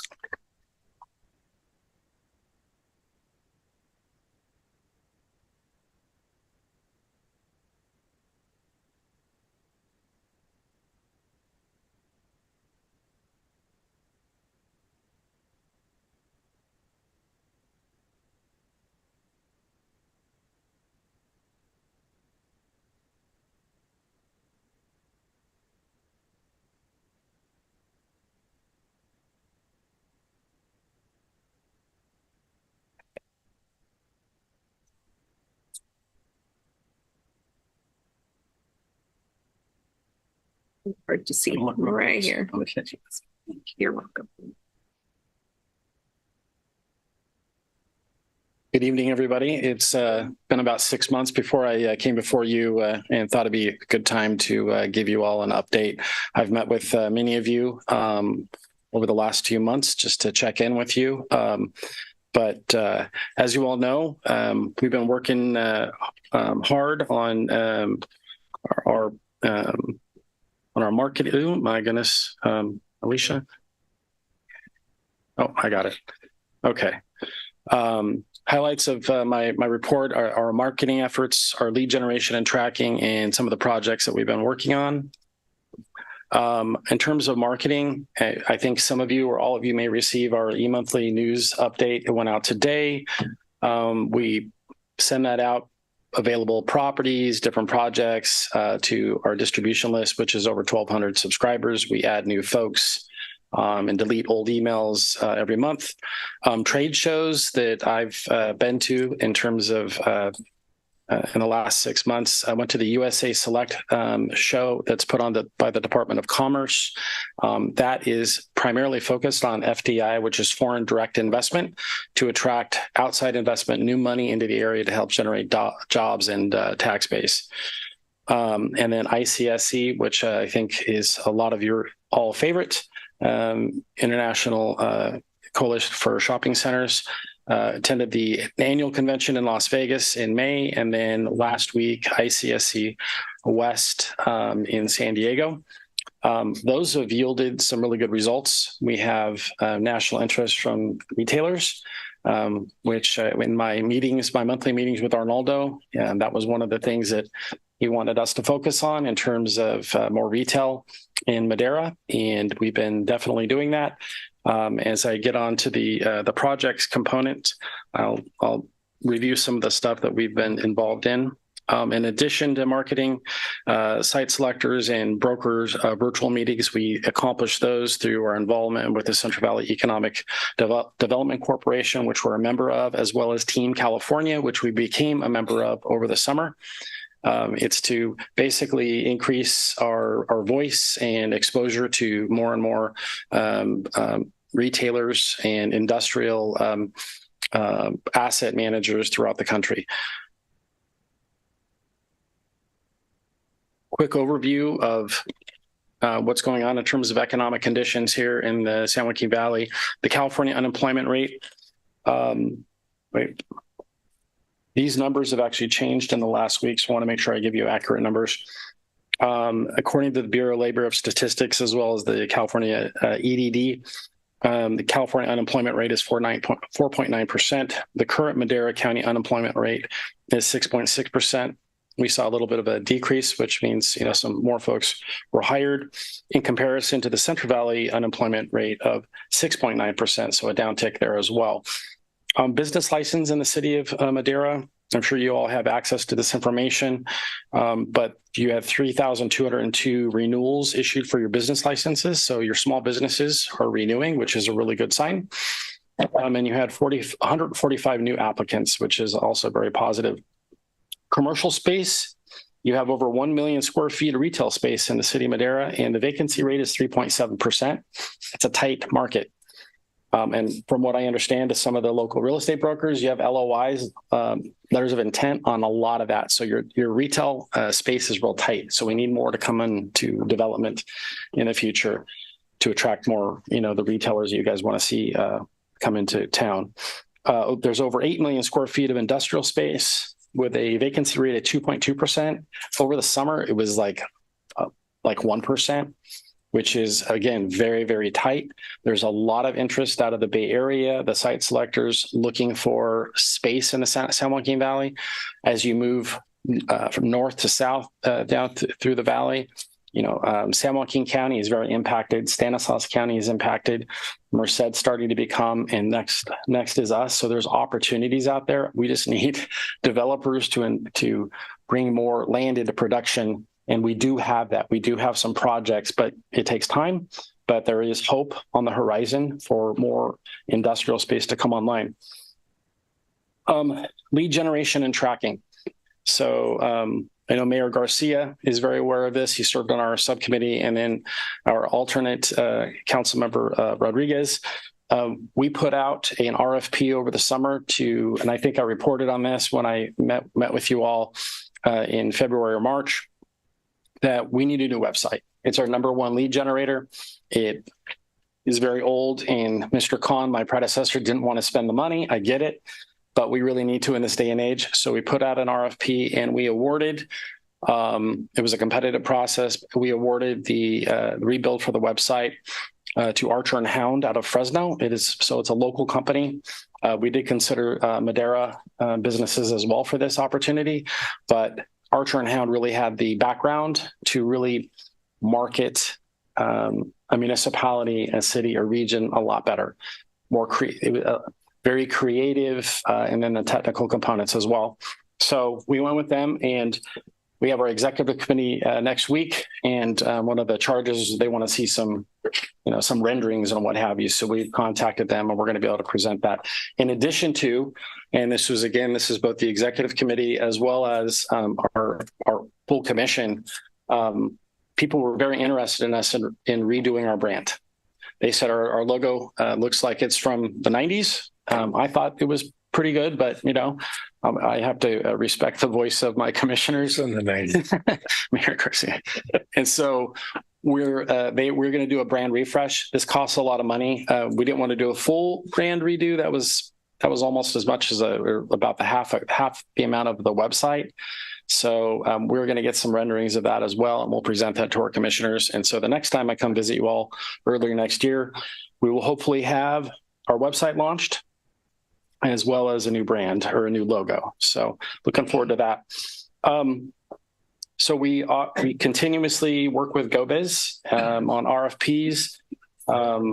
Arnaldo sent me one today that we're looking at. So basically, there are companies within California, outside of California, internationally, that are looking for space. They're looking to locate facilities, provide jobs, and we continuously look at those. Some of them, it's not the right fit, but this one looks potentially very interesting. So we continue to submit and respond to RFPs on a continuous basis. We're also very involved in the Central Valley EDC. And then in addition, I already referenced it, we joined Team California, which is like the Central Valley EDC, but it's more focused broadly. But they have a presence at every trade show that really matters. So we thought it's not a very expensive cost to be involved, and it just made a lot more sense to put Madera in front of a lot more people nationally, both from the retail as well as the industrial world. We continuously work with brokers throughout California who are looking for sites, who are looking for commercial retail space. So again, we will continue doing that. Some of our, yeah, I was speaking from a slide y'all couldn't see. I apologize for that. All right, projects. As you know, Warehouse Partners finally opened. One of the projects we've been working on, which is exciting. At the last count, I think they were 60% full. Is either between 50 and 60% full, which is great. A lot of small to moderate sized businesses can locate there and work from Madera. Both they can move from within Madera there as well as from outside of Madera. In-N-Out Burger, we're getting close here. We keep watching construction. That's really exciting. Dutch Bros is open. I talked to the developer who brought us the first Dutch Bros about another potential site, so we'll see if that can come online.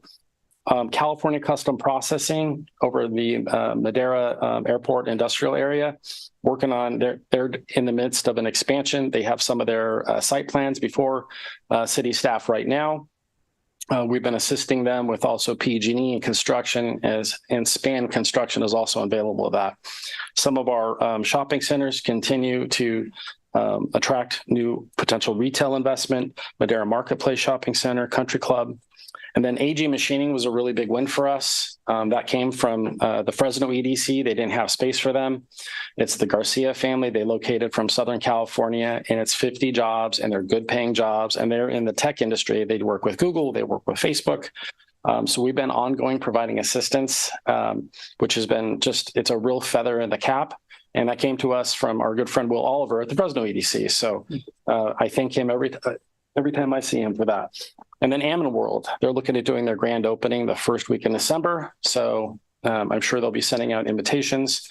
And then hopefully, I'm sure you all been hearing this a lot longer than myself, the last one, the casino. Hopefully something will come to fruition, and I know that, they've cleared some of the legal issues, but we're hoping that will maybe break ground next year, which would be a really big boon for the Avenue 17 and SR 99 interchange, which also on the other side of that, across from the truck stop, there's a lot of interest in that from retailers, significant retailers.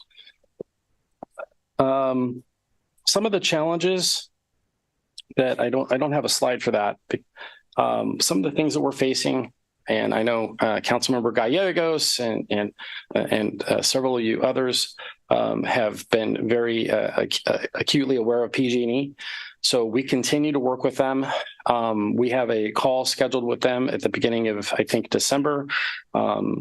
Mr. Rodriguez, or your city manager, as well as Jay Varney with the CAO. There's been an ongoing discussion with PG&E, and what I can say, and hopefully it's in alignment with what Mr. Rodriguez believes, is they're on track for what they presented to us last November. We continue to hold their feet to the fire, but I have to tell you, they've been a great partner, and they've held to their commitments. But at the same time, I do have projects like CCP, Warehouse Partners, where PG&E, it does cause some delays sometimes in getting hookups, but their public affairs team, their local folks do a really good job in getting things prioritized. So that's the positive, but at the same time, it presents a challenge for economic development when we're trying to get businesses expanding and operating. But they've been good partners, and we'll just continue to hope for the best. And then Madera Community Hospital. Obviously, in economic development, a part of your infrastructure, transportation, healthcare, it is an issue. Have I been asked about it at a trade show or on marketing missions? No, but as you all know better than me, this is a data-driven world. And so the conversations I'll never have it because of that potential issue, right? We'll never know. So the faster that can come online, I saw a board member this morning, he had positive things to say.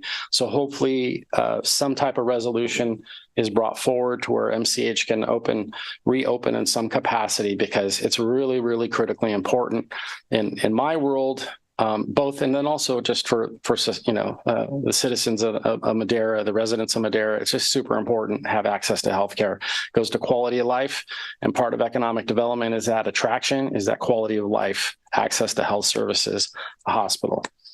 And then finally, I already referenced this. We have stuff that's going to come online. I'm aware of a lot of folks, farmers, developers are going to bring stuff offline. They can't do it fast enough, but we have, as you all know, Councilmember Rodriguez, you deal in the national mortgage interests and what have you, and the loan, the interest rates. It's creating a very tight market at the macro level, at the national level. So things are slowing down a little bit in terms of to see what happens. So that's part of some of the headwinds that we're facing. That's trickling down that I'm starting to hear and notice. That concludes my. Couple other things. We've been involved in SURF.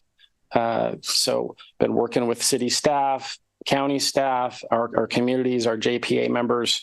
That is really, it has a lot of potential to do some great things. And I know that you all put forward some really good projects that will help for certain parts of the city in terms of revitalization. So we'll continue to be involved in that, continue working with our partners in that. It's been a good process so far. So hopefully you're going to see good things come as a result of that. That concludes my presentation. Oops. What did I do?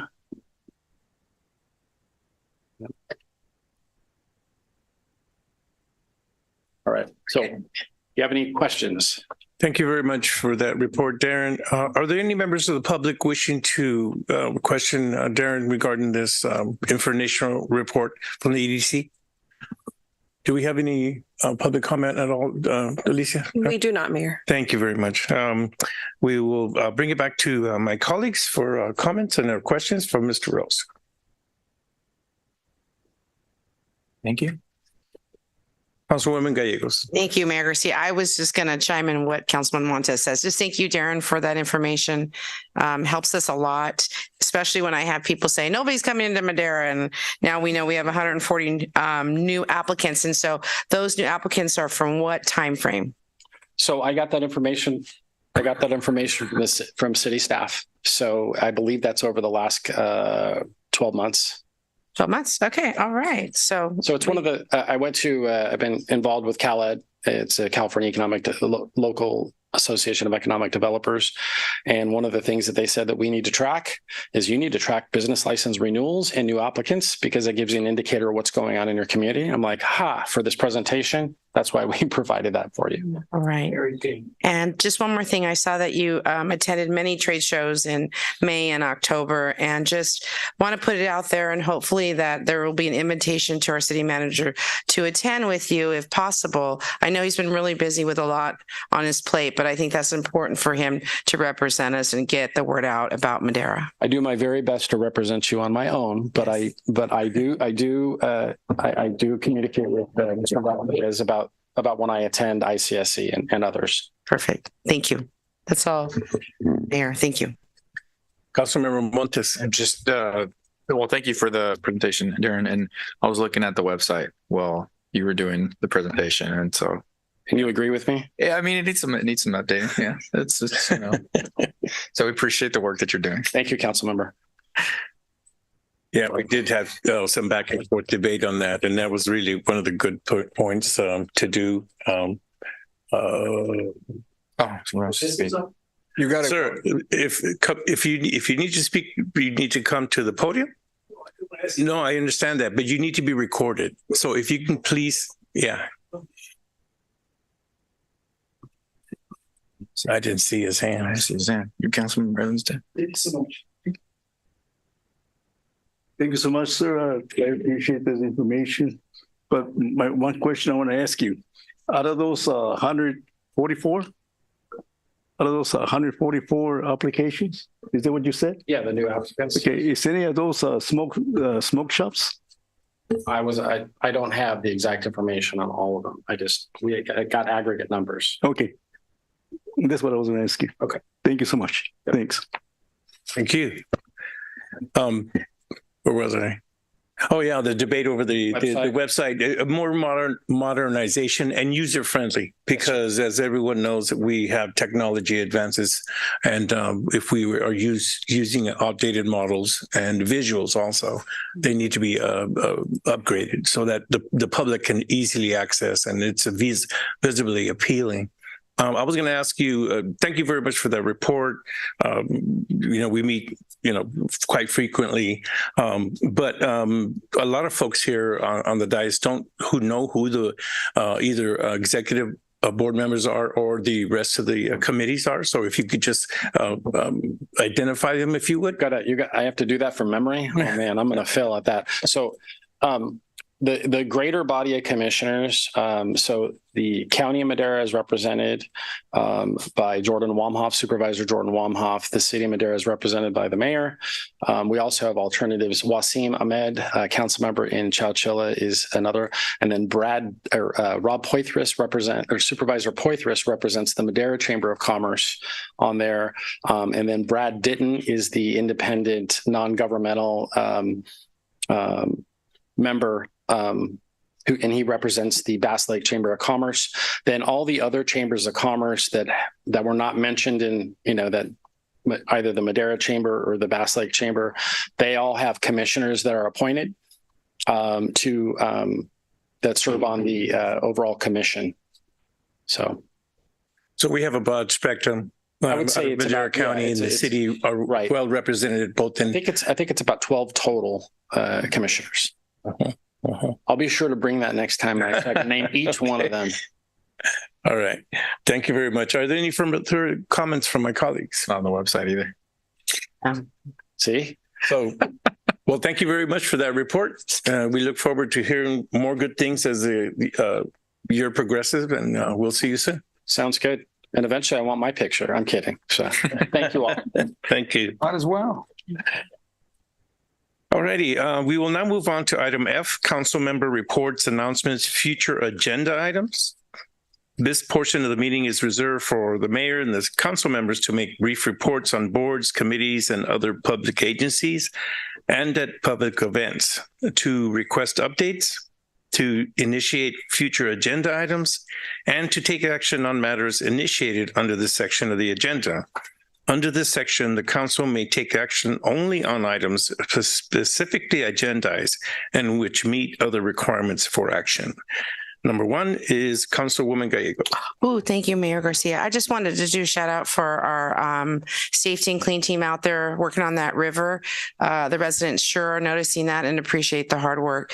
Same as Public Works out there, keeping our streets nice and clean and picking up the debris that's been falling. Our police officers out there making sure we are safe, and our firemen doing the job they need to do, because we did have a fire in the city with one of my students and they are all okay. So I thank them for that.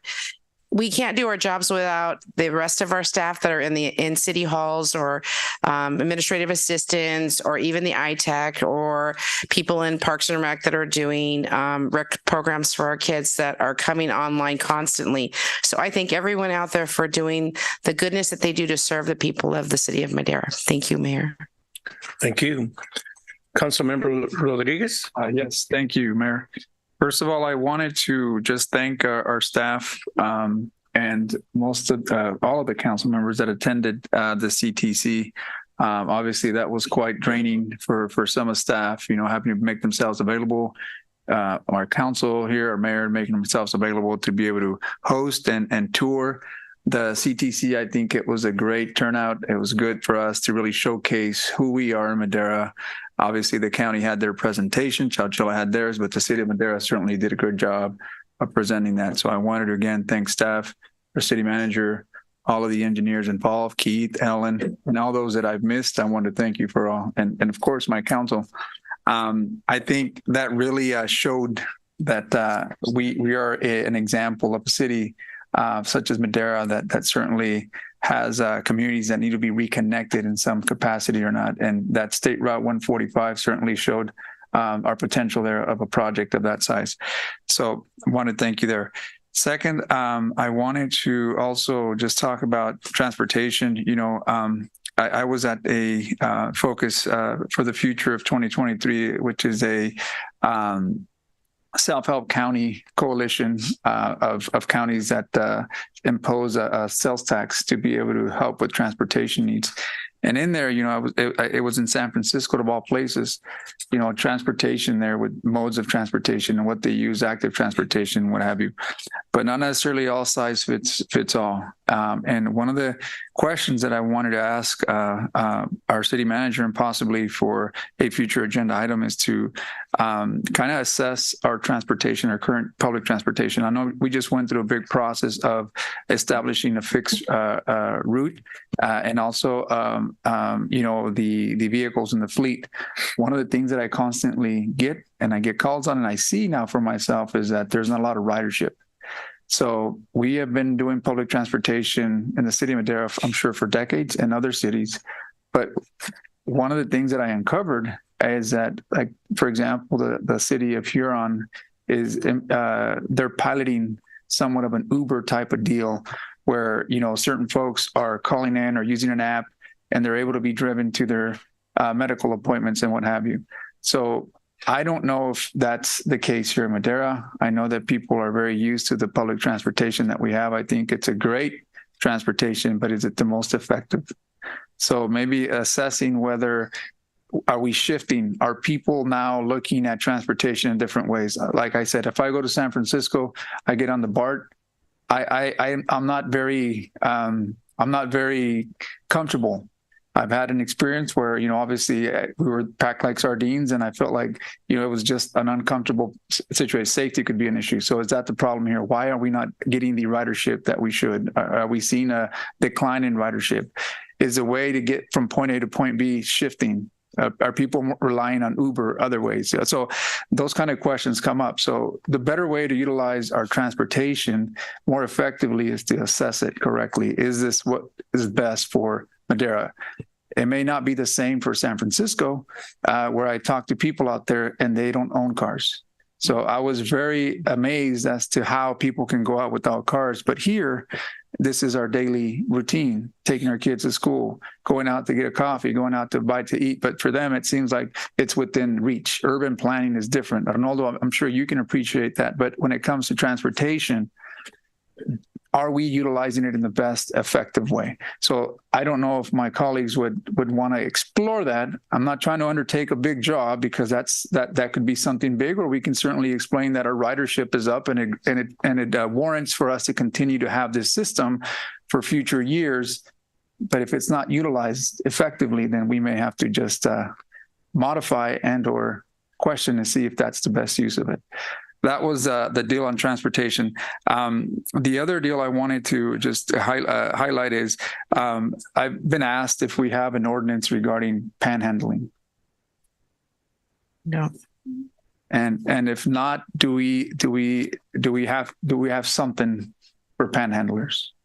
I understand the need, but it seems like more and more you're starting to see folks don't know if they're from here, don't know if, and I think maybe the chief can probably speak to that.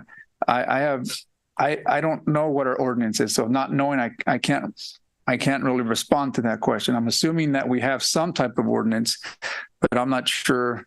Obviously, with ordinances, if they have no teeth, then it's really hard for you to have folks, hey, you can't panhandle here.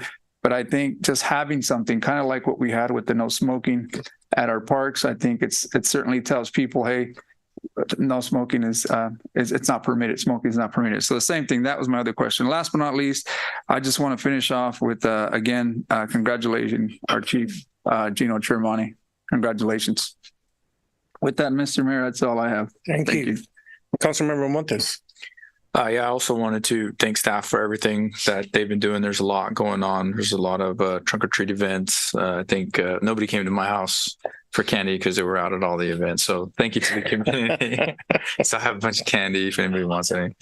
But yeah, I wanted to say thank you to that. And I also wanted to say thank you to the Madera Islamic Center for inviting us to the Pray for Palestine event. I know it's war is not good for anybody. And I want to reiterate that what I want is to be a partner for peace. And so that was the commitment that I made. And hopefully I can be of assistance in any way. But that's my report. Thank you. Councilwoman Evans.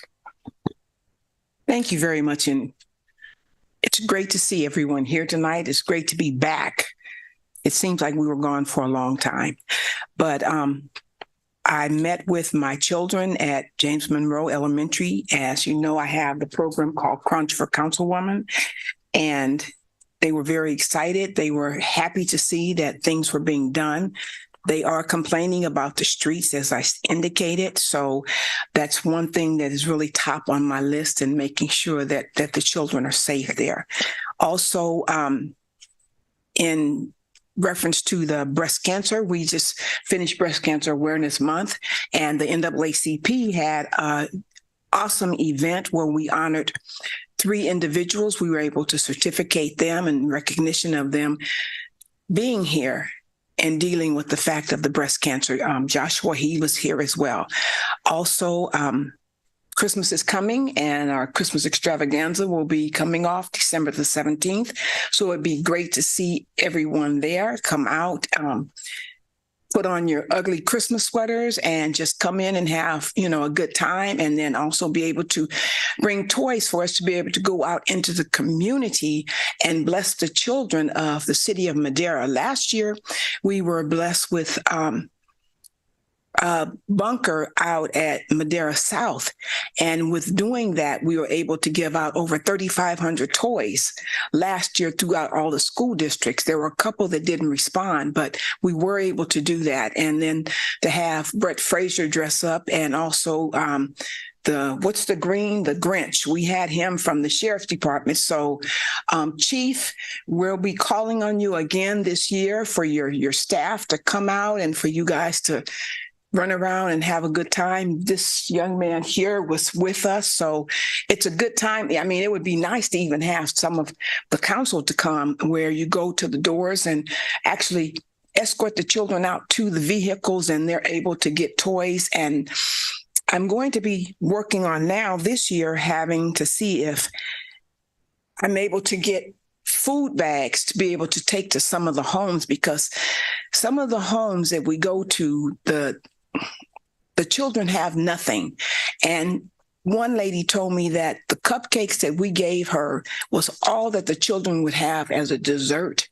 And the toy that they received from us was the only thing that they're going to be receiving for Christmas. So it would be nice to be able to give some food bags out also to the family members. One home we went to, they had a house divided with shower curtains, and there were like 4 different families just living in the living room.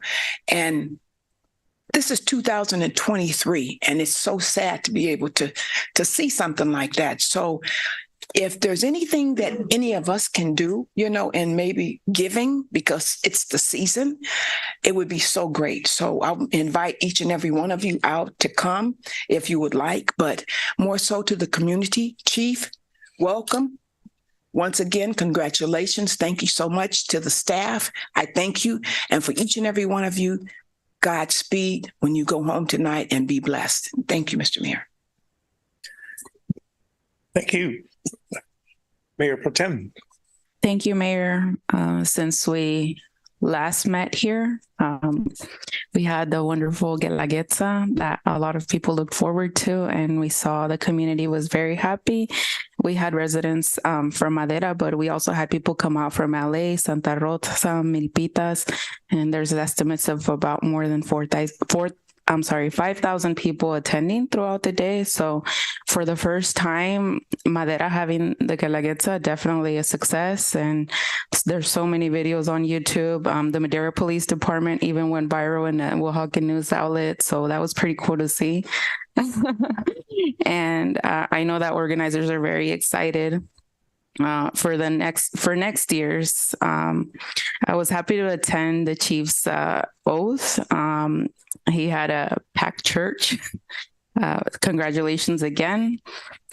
There's so much going on this month.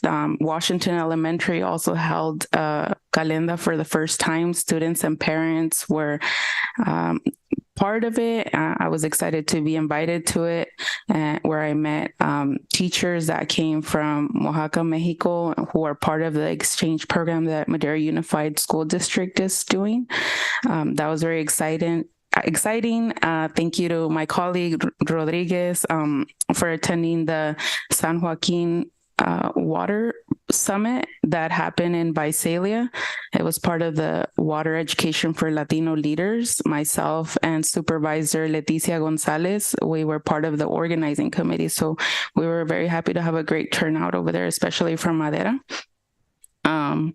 And I was also part of the downtown tour that happened on October 17.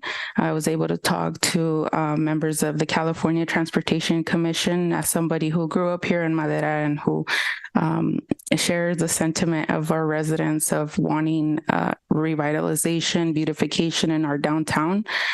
And I would just I was actually at the Islamic Center as well with Mayor Garcia and council members Gallegos and council member Montes.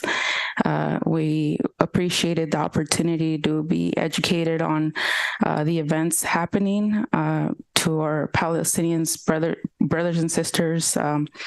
I also share the sentiment of we are wanting a ceasefire, we want peace.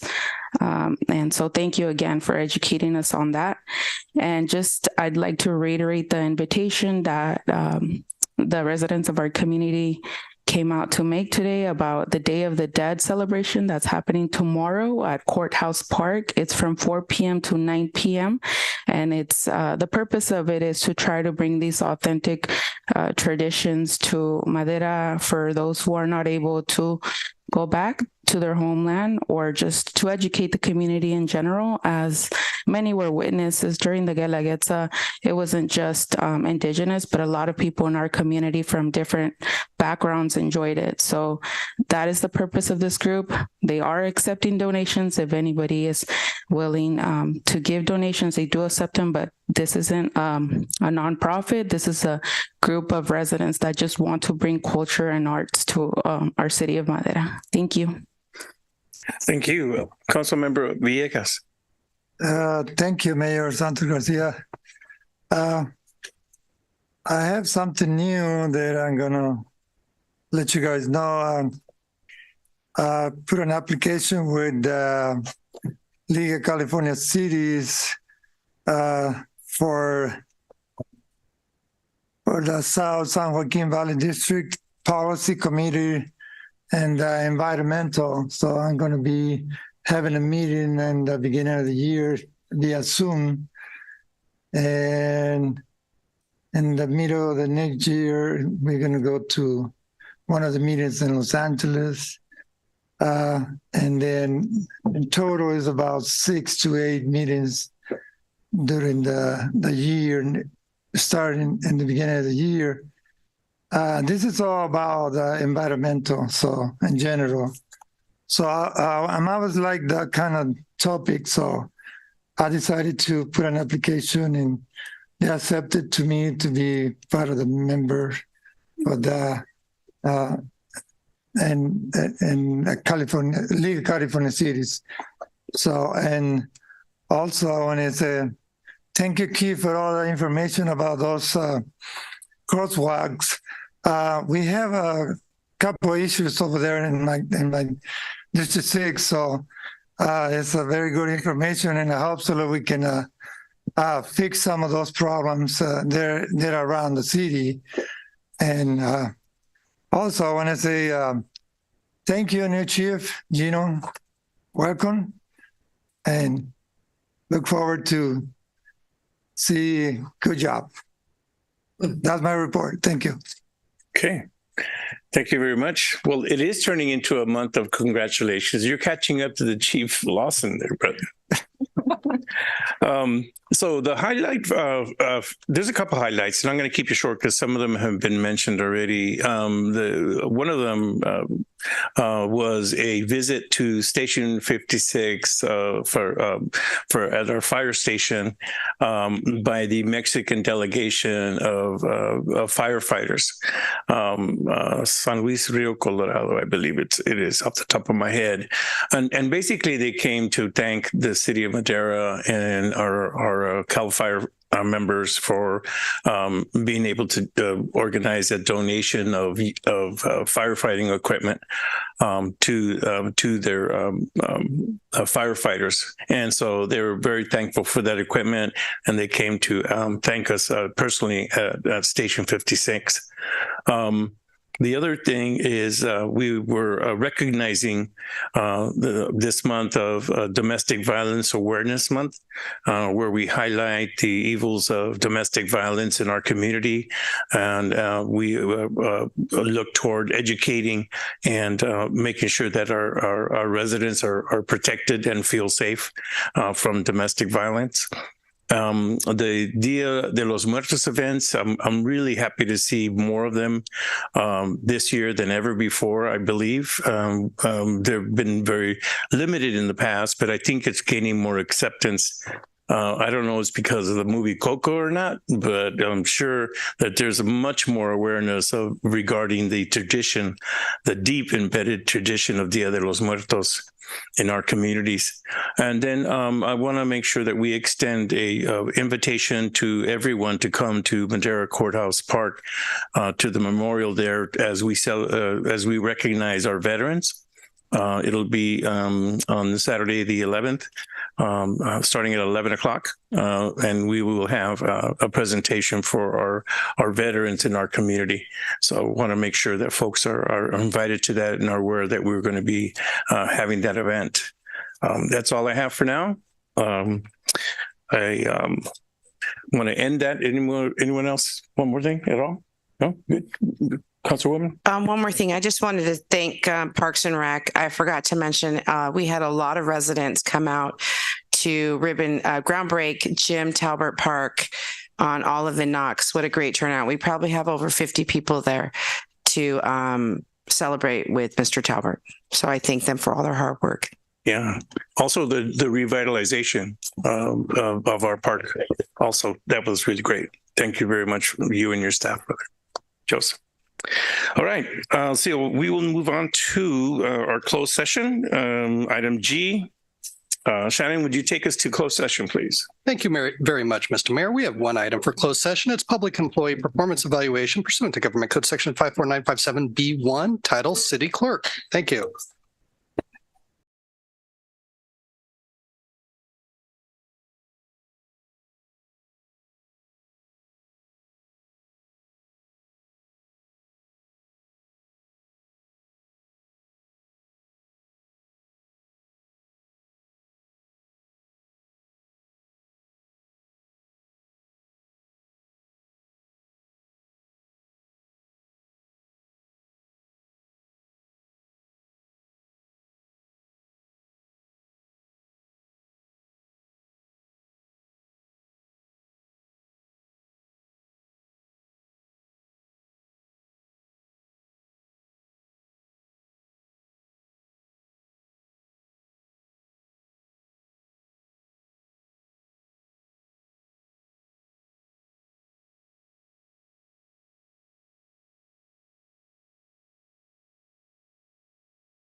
Thank you.